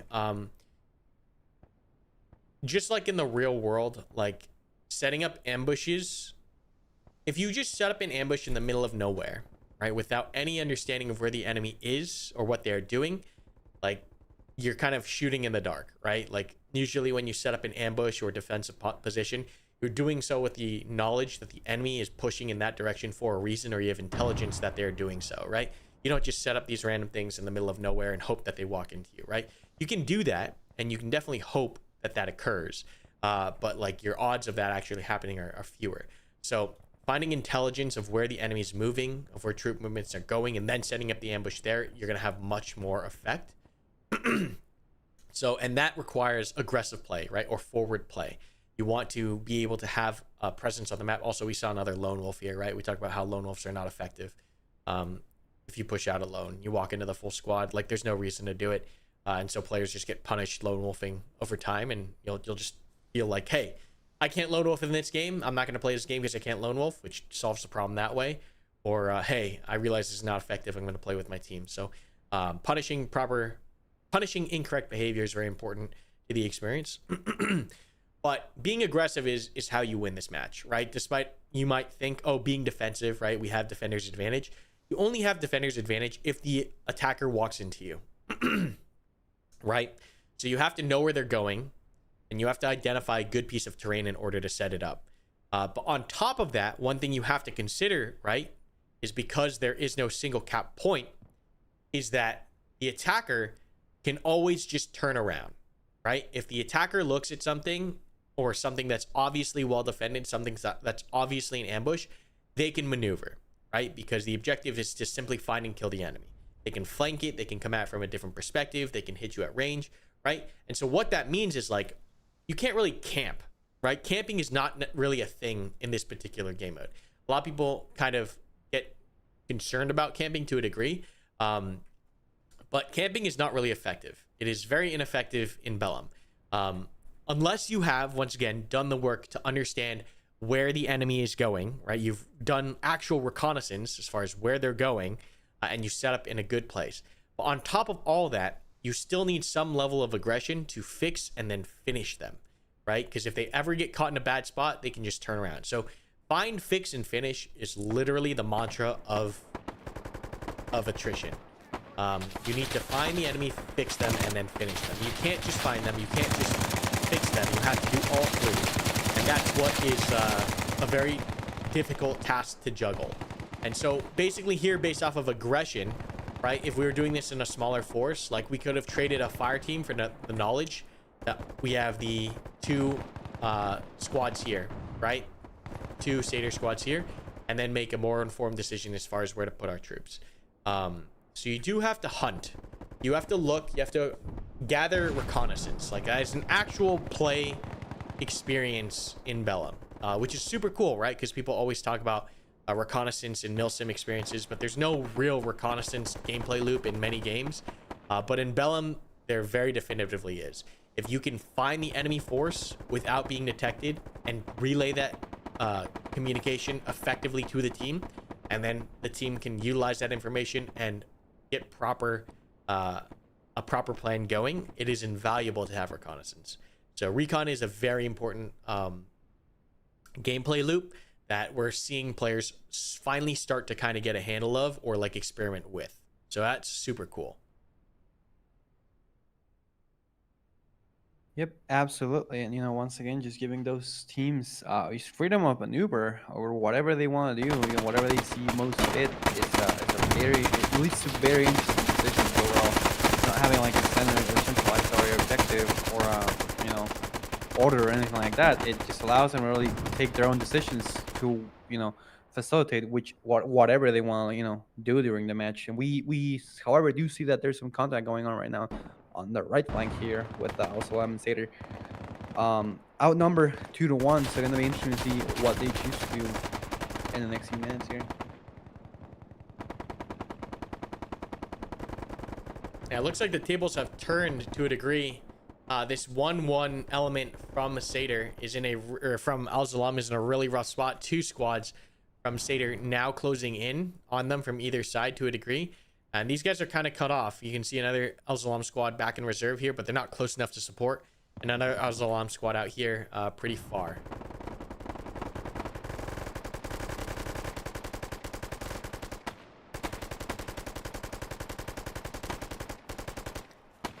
So it looks like this engagement is going to take some time here.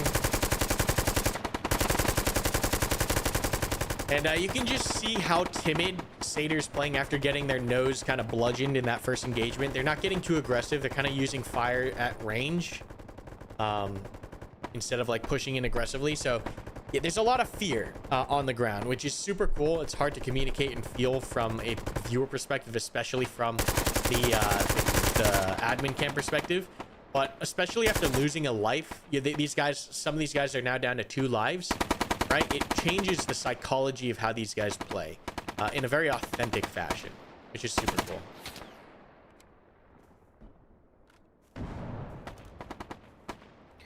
Honestly, good choice by the insurgent team to not commit more manpower to this fight, you know, considering that they probably know that they're completely overnumbered here and with no real way of like really capitalizing off anything.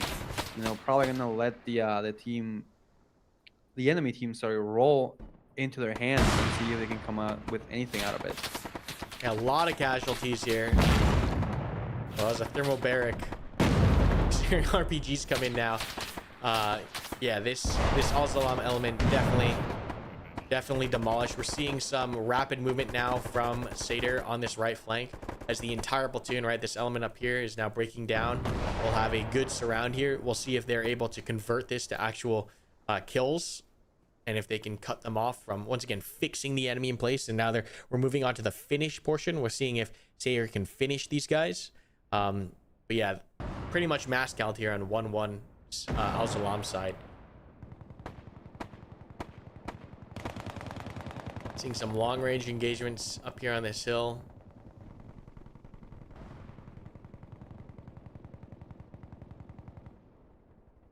But Seder just really needs to focus on this objective right now, which is just finishing off this one element. And almost opening up, by opening up from these two positions, they've given, once again, reconnaissance and intelligence are important.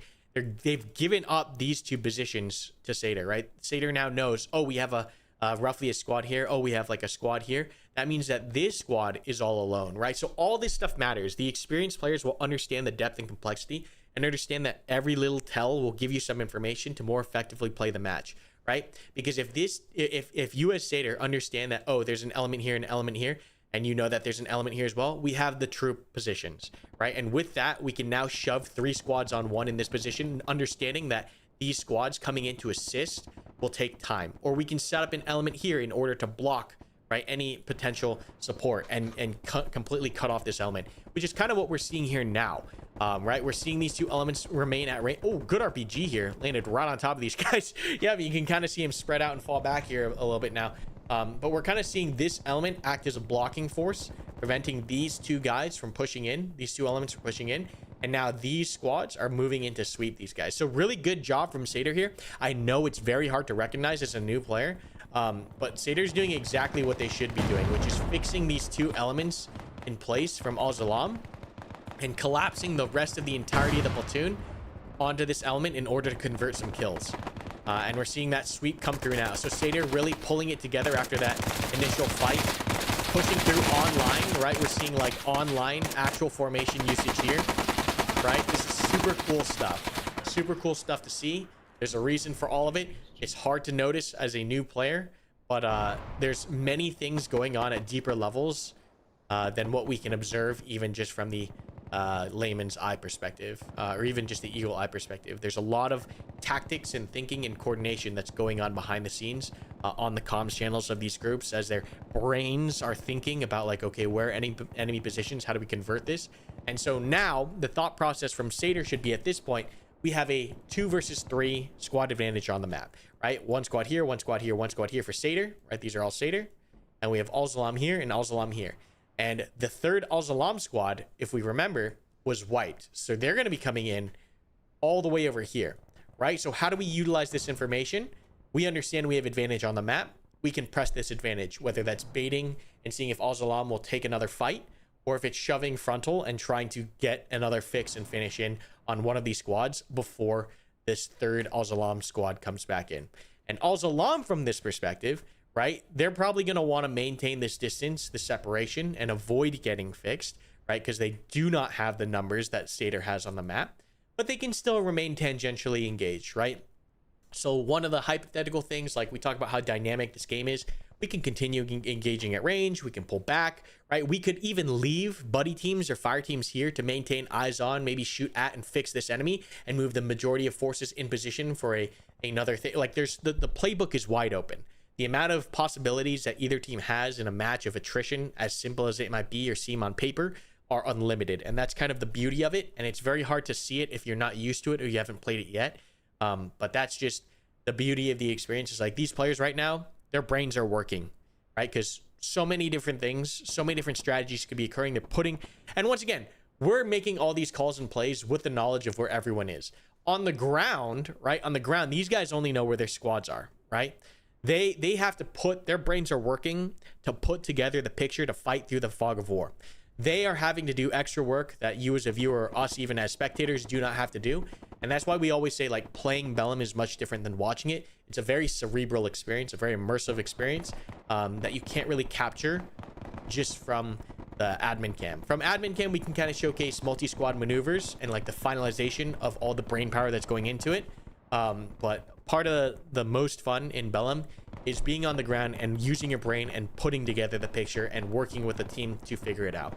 So it looks like both teams right here, or Al Zalam, I should say, are focused on these long-range engagements, kind of keeping these guys at range.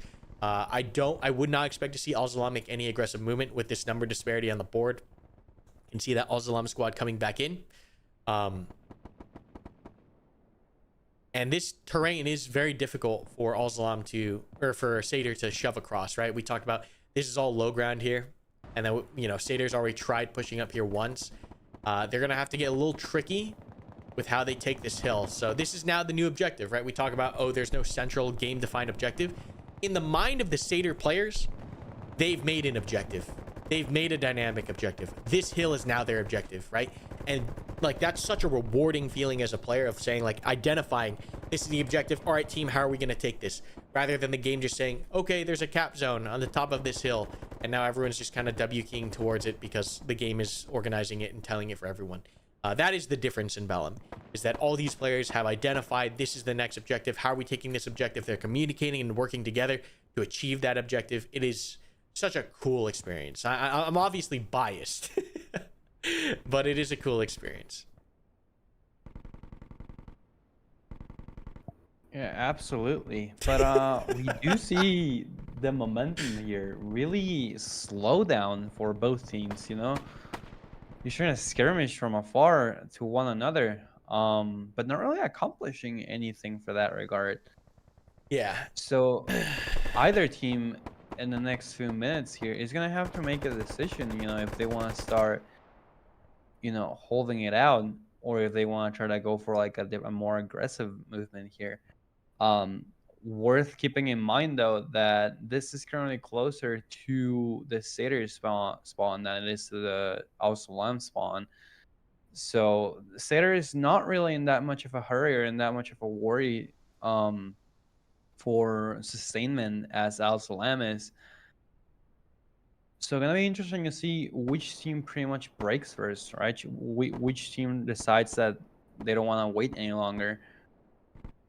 No, for sure. And as we can see here, right, like this terrain is coming into play. Like it's very difficult to push. But also we talked about being defensive, right? Even though, and we just kind of showed the example, when you have an advantage, like what Seder just had when they eliminated the Al Zalam element down here, like the last thing you want to do is play defensive, right? Despite having an advantage, the last thing you want to do is play defensive. What you want to do, and what good players will recognize, and how you actually win matches in Bellum, is recognize when you get offensive. Recognize when you put aggression is how you win Bellum, not when to be defensive. I mean, when to be offensive is really important, but the thing that wins games is when to be aggressive. That's what actually wins matches, and that's what the skill gap, you know, of the most experienced leaders learn, is that like when you can actually convert into fixing enemies and killing them and finishing them. And so right now we're seeing a lapse where this Al Zalam element is now regrouping with the main force. There's that opportunity, right? That window of opportunity is closing. Finally, now we're seeing this movement from Seder on that right flank to try to cross, but definitely like we've noticed that the window is closed. We're seeing this is now ill-timed attack up the hill, and these guys are split. So we're seeing some confusion once again occur, and once again that human factor is going to change every game, right? The difference that every platoon makes, the different decisions and thought processes and the speed at which they make those decisions, that all changes. 1-3 finally makes it up the hill here, but now there's two squads yet again. I'm worried for 1-3 that they're going to see an exact repeat of the first engagement, but we'll see here.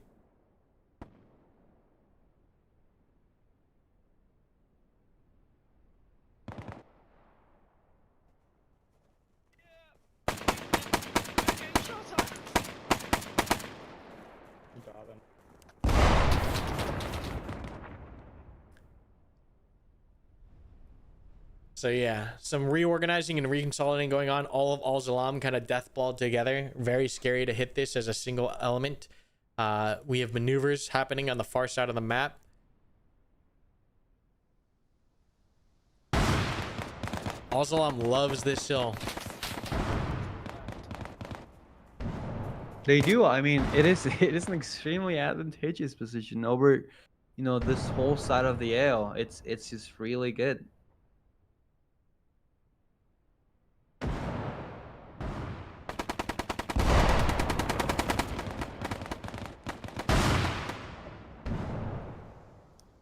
All right, we're finally seeing this shape into the next fight here. It looks like a 2 squad on 2 squad battle over the hill. And we're going to end up with a 1 squad on 1 squad engagement over this forest here. That's my prediction. Where's your prediction?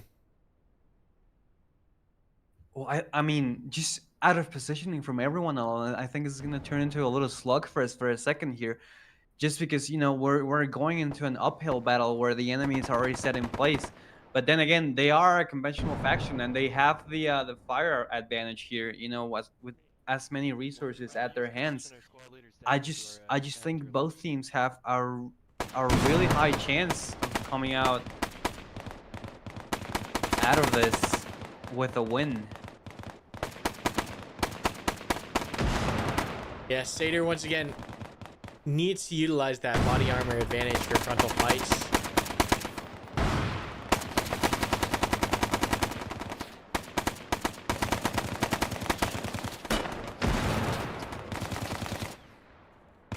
Some skirmishing definitely happening over the top of the hill.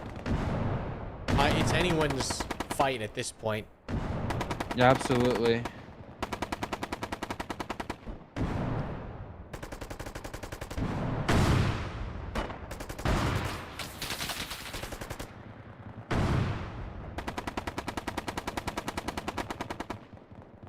And Al-Zalam is attempting the same playbook from earlier. But Satyr now has a foothold on the hill. These guys are not mass-called, and there's another Satyr squad pushing in from the rear. Satyr has a good opportunity here to really shift this fight. That being said, they are still taking substantial casualties on this hill assault.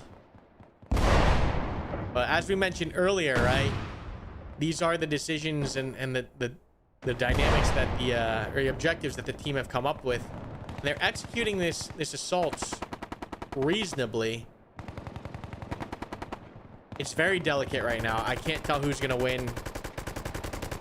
Satyr, the main assault force here on the front just kind of needs to consolidate and hold while their flanking element pushes in. Yeah, they're so close to one another that I'm surprised they haven't started shooting yet. We can see these guys online. You see, this is pretty sick. Yeah. These are the things that matter at the end of the day, right? These are the things that actually make a difference in games. And there we go. We had the RPG out.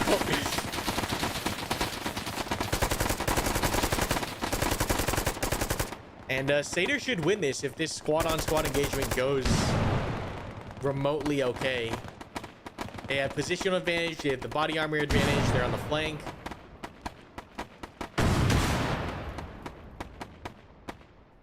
They just have to be very methodical with it. Don't rush it.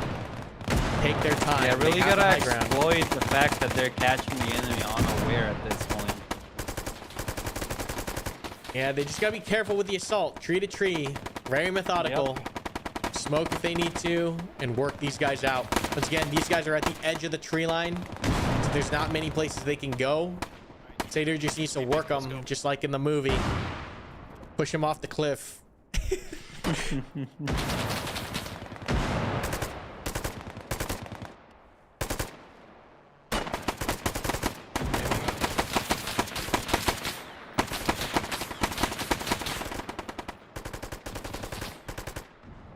fucking hit. Cover to cover. Meanwhile, up top, how's it going up here? We'll take a small look-see. Some Satyr elements still alive and kicking. Is it enough Satyr elements? Ooh, it's pretty gnarly up here. But they did cause a significant amount of Al-Zalam casualties. Al-Zalam, however, being able to pull back and reconstitute. That's huge. Let's swing back over here.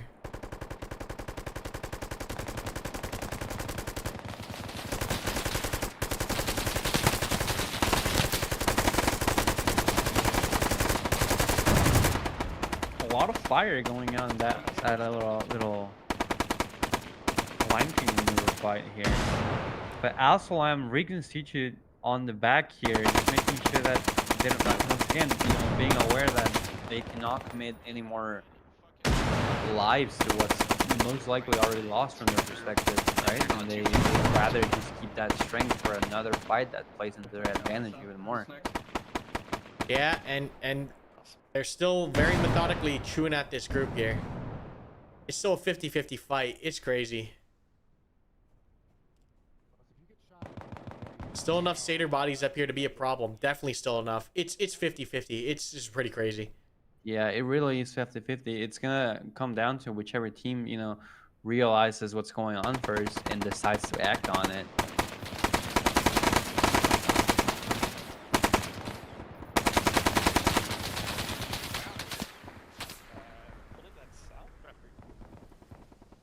I'm gonna smoke out. South?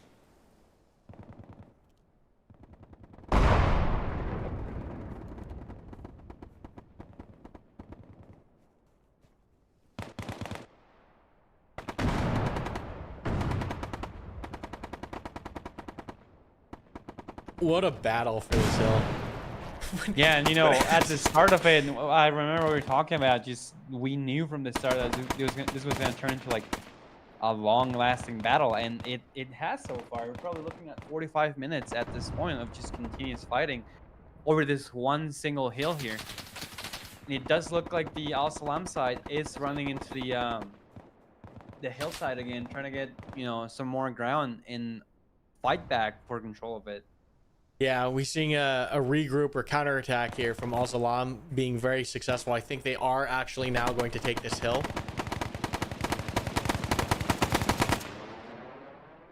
I think Al Salam is definitely going to retake this hill. They're pulling these troops out from the right flank.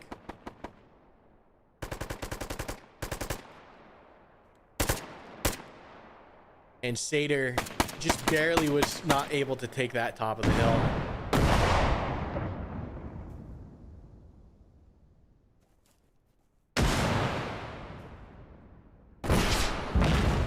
Oh, nice thermo there.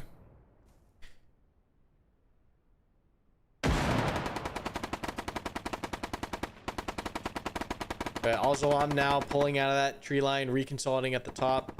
Satyr taking quite another L here, unfortunately. Just was unable to win the gunfights on the top of the hill. Yeah, very unfortunately, but just no chance for them to really do anything. You know, we have all the information, but they don't, right?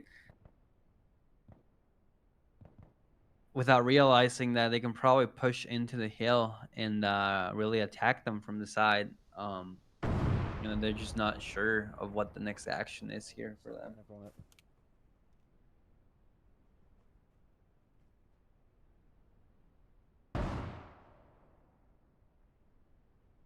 Yeah, spectator and replay tools are coming for sure, Kobe, as a focus. It's very important for us.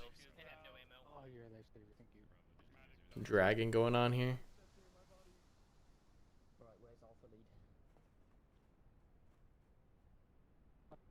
There's still some guys here. But yeah, it's going to take a minute for these guys to all regroup and reset once again. I mean, it was a more successful hill attack than the first battle is what I will say. It was, yeah.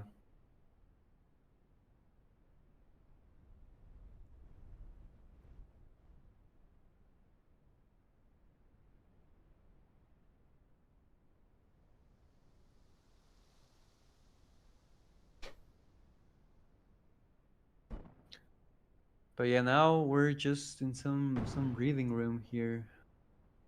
You know, not sure what the next action is gonna be, but I would say that so far, Al Salam has had the advantage the entire game, I would want to say. Oh. We have some engagement going on again in that same hillside. Yeah, it's just the stragglers from 1-1 Satyr here. And they're doing some damage, but they're going to get overrun here, I think. It's only 3 of them left. And here we come, the Al Salam swarm.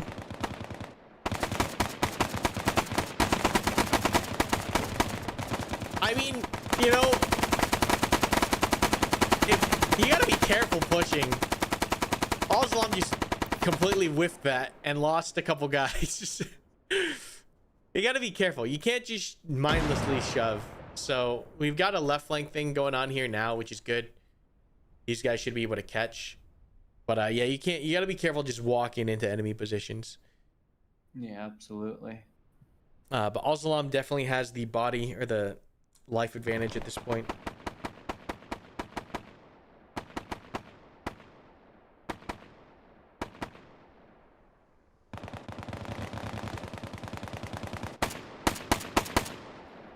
He's running away. He's running west. There's another one close.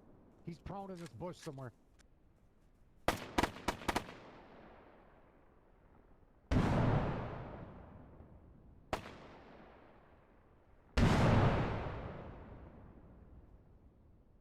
It's okay. Yeah, I got a mag. This remaining fire team is causing damage.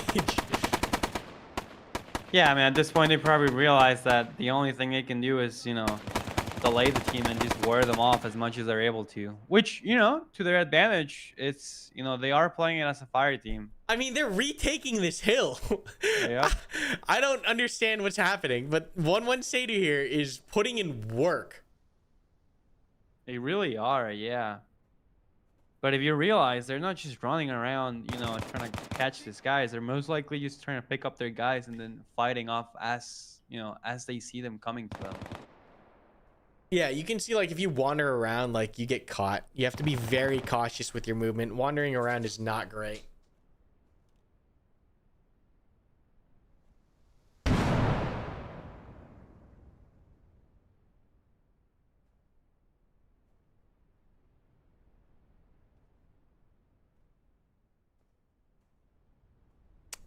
I think we're finally at a standstill here at the top, but, like, Seder created a ton of casualties. But you can see all the bodies here. Oh my god, it's a bloodbath. He's still west up the hill. It's a bloodbath on this hill. Falling back to bed. Yeah, really holding their ground as much as they're able to. I do think they're going to be able to hold this foothold. Yeah, they are. Like, they are currently doing aid on all of their dudes mostly. Yeah, and they bought So they enough just- time that 1-3, walking all the way back, 1-3 is going to be able to get up here and support. Seder holding on, fighting tooth and nail.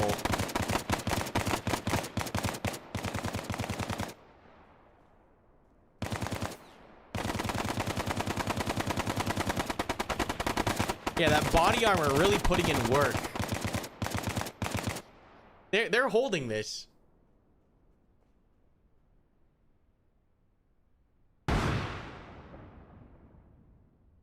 And now we see 1-2 from the opposite side turn around as well. They're coming back in. This could be the turnaround of the century. It could really be, yeah.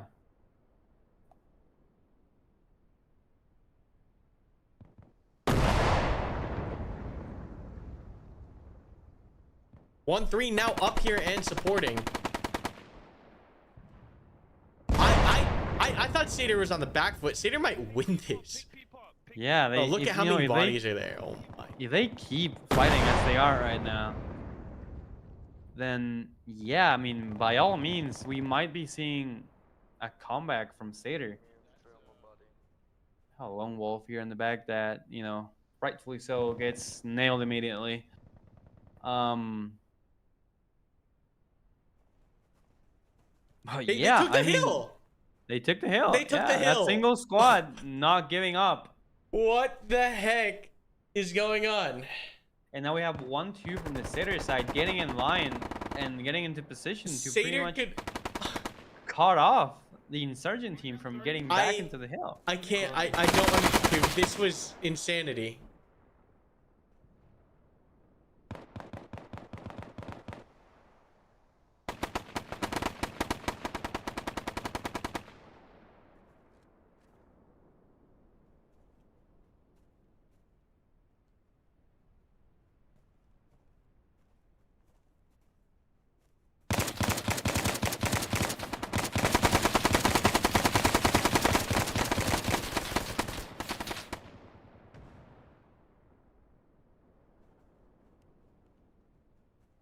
Yeah, Satyr has achieved complete control over the hill. Yeah, we see all those Al-Salam casualties just pass away or like lose their bleed out timer. He's laying And down now somewhere we in the have bush. total I don't know where control he over is. this Yeah, I hill. killed him, I So killed him, I very killed him. very interesting to Okay, see nice. what the next move is gonna be for Al-Salam here. I think it's an even match now. It's gotta be an even match at this point. It's a whole platoon wipe basically. Yeah, Satyr just crawled their way back into this match. That is insanity. Anything is possible. Anything is possible. That is true. That is truth.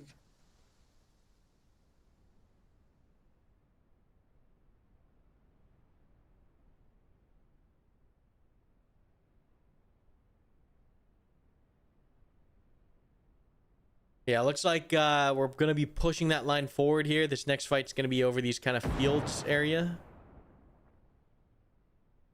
I think Satyr just, or Al-Salam just ran out of ammo. I think that They caused might have. a large issue for them. Yeah. I mean, they've been fighting for a while here, you know. And as I mentioned before, this you is know, Alpha Satyr 1, being as close as they are to their main just allows them to like Yes, sir. keep that sustainment up as much as they're What able. the fuck? Who's me? Get the Alpha. bodies up, Keep get the bodies up. Yo, over here, medic, right here. Oh, yeah, to go America in. over We are there. way too close together. We are all way too Yeah, fucking close together.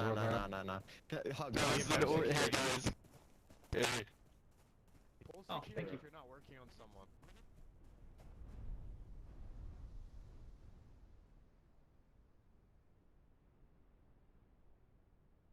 Yeah, Al-Salam has to be down to their last few lives. They're not making any forward movement. They have to be terrified.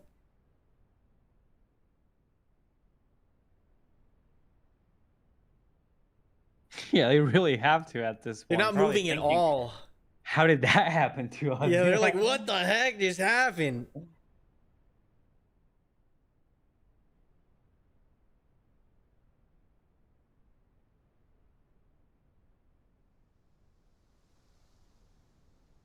Yeah, Satyr grouping up here. Al-Salam spread out. There's an opportunity for Satyr to be able to sweep in here and take out this 1-1 element that's kind of isolated and convert a couple more kills. Of course, we know that, but they don't.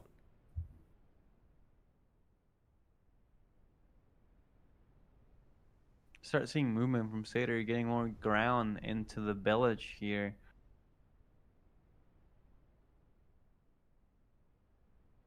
However, I don't really see the rest of the insurgent team really in position to do much. We have one squad that you could say is out of place at this time. So having an engagement in these terms could really be detrimental for Al-Salam if they don't realize this soon.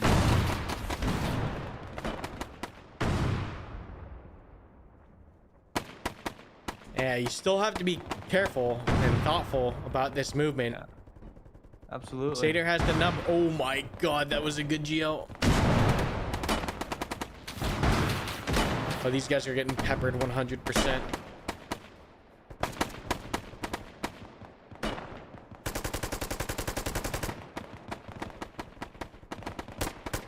No movement from Al-Salam. Al-Salam is not reacting to this fight at all. Yeah, we have 1-2 on this side. They're being a little slow with the rotate, meaning that Satyr really has a chance to pretty much put the nail in the coffin here and get complete advantage of this fight.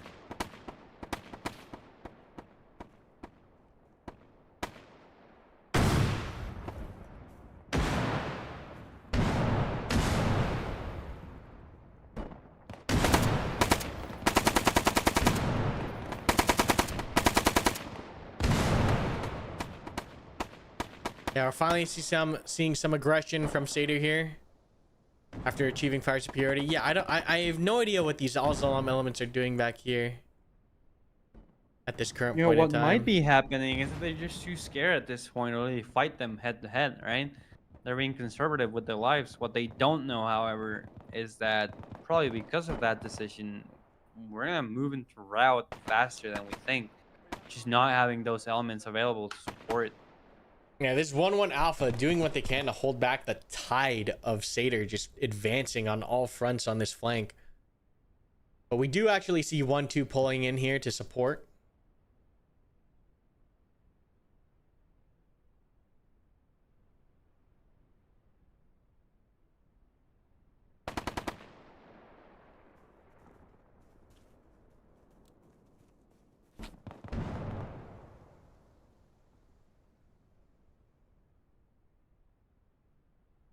Tending to some casualties, holding the line, not getting too aggressive. I like it. They're holding what they have. Yeah, you know, at this point, they probably understand that they got the advantage and they just need to play it slow. We do see that engagement from 1-2 going down into Seder.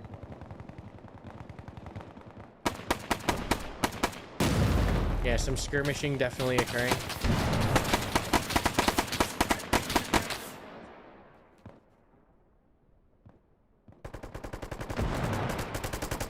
But on the right flank, good movement from 1-3 and 1-2. They're getting their casualties up. I would drag these guys in the house if possible, but it's all right.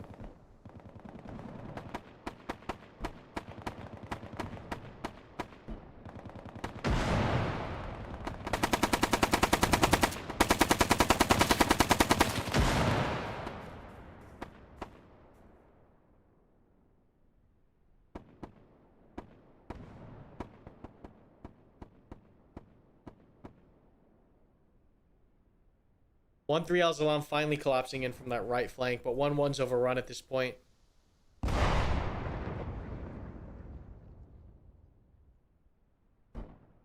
It's just 1-2 Al Zalam out here.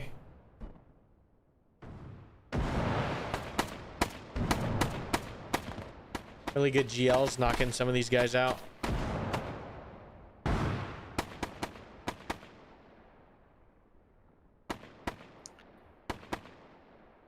Yeah, but you know, very methodical from the Seder side. You know, they realize that they have the advantage and don't need to rush into anything.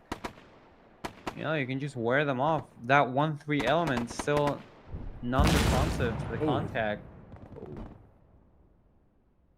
And we finally see 1-2 pushing in here, seeing if they can convert a couple more kills.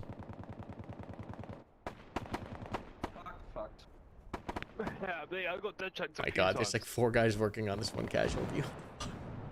Damn, bro, you're fucked. You gotta get him up, dude.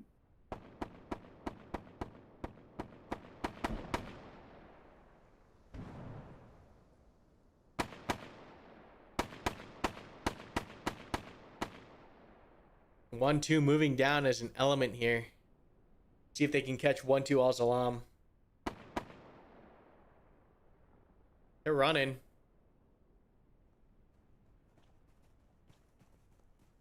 Close, like southwest.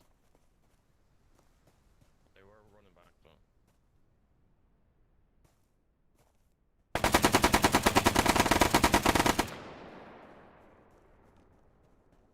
Very hard match for Al Salam at this point in time. I They can't had believe the this. advantage. I can't yeah, believe they this had right the now. advantage.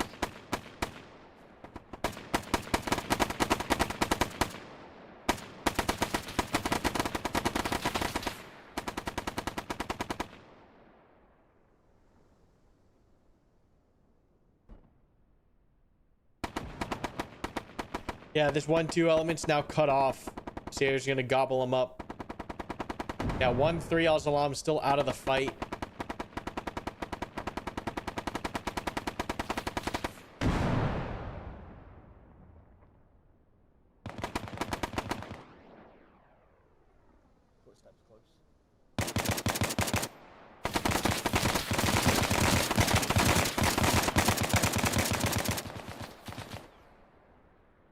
grenade.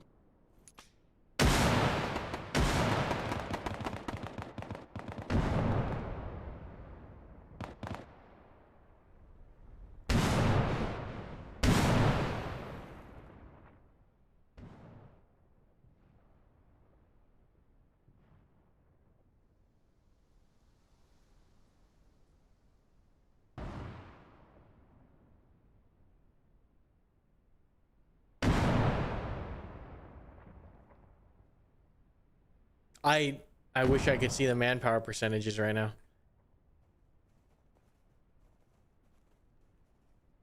Satyrs doing a great job of mopping up Al-Salam one squad at a time. Yeah, push past me. I've got one. There guy is back looking down, blast, looking. yes. I won't die. I've still got blood. I'll get his head. The way that Satyrs like work on every casualty tells me they have to be at like 30%.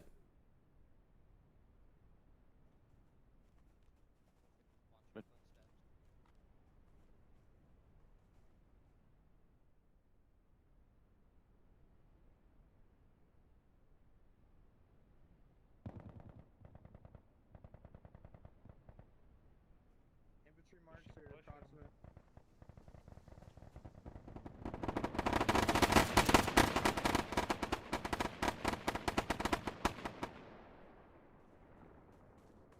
At least position be done. Yeah, both down. Yeah, Satyrs picking up kills everywhere. A devastating blow to Al-Salam, honestly. It's just complete disarray right now. Yep. You start seeing that 1-3 element decide that they wanna, try to assist this, but at this point in time, I just don't think it's worth it for them to like really do that. Might as well just reorganize the entire platoon and see if they can, get something out of this, but just don't see how that's gonna happen at this point.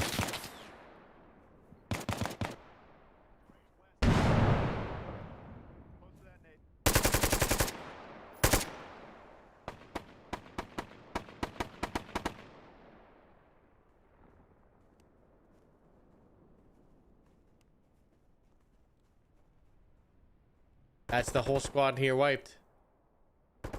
1-3 finally coming Very in now, but it's unfortunate. going to be one squad on the entire platoon at this point. It's kind of a little late here.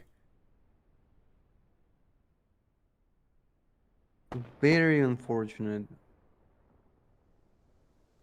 I think there's no way. Satyr turned it around.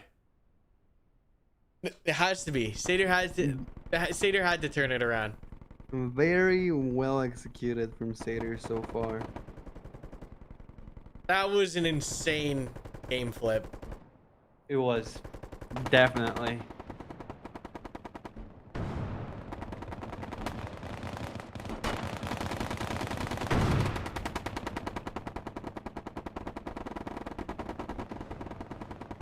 Yeah, I'm pretty sure Satyr won. If they did, that is incredible. They figured it out at the end.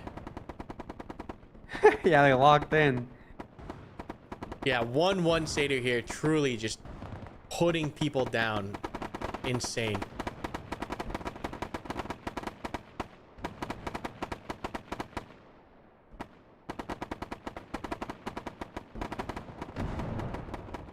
Just a single fact of not giving up, right? Not wasting those lives, not forcing the redeploy, and then holding their ground probably like did a lot for them in terms of like results here, if I had to guess.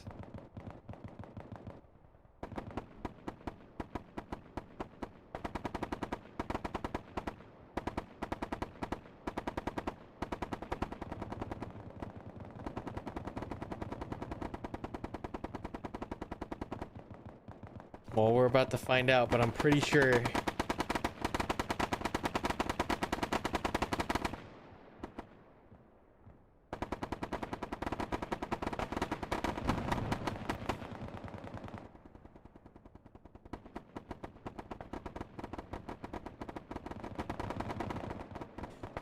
Seder won it. What a turnaround. Oh my Completely god. turned around is insane. That is That was an insane. what a way to match. rally. What a way to rally. Truly, yep.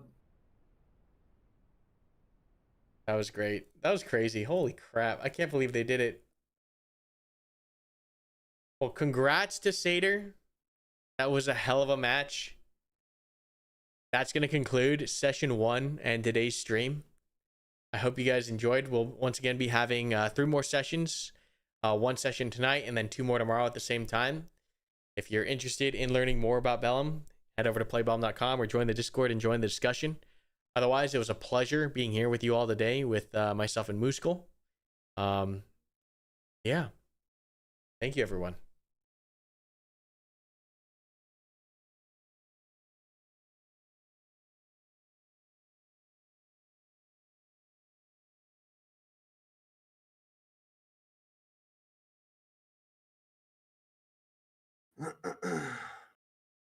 That was insane. I don't know how they turned that around. That was crazy.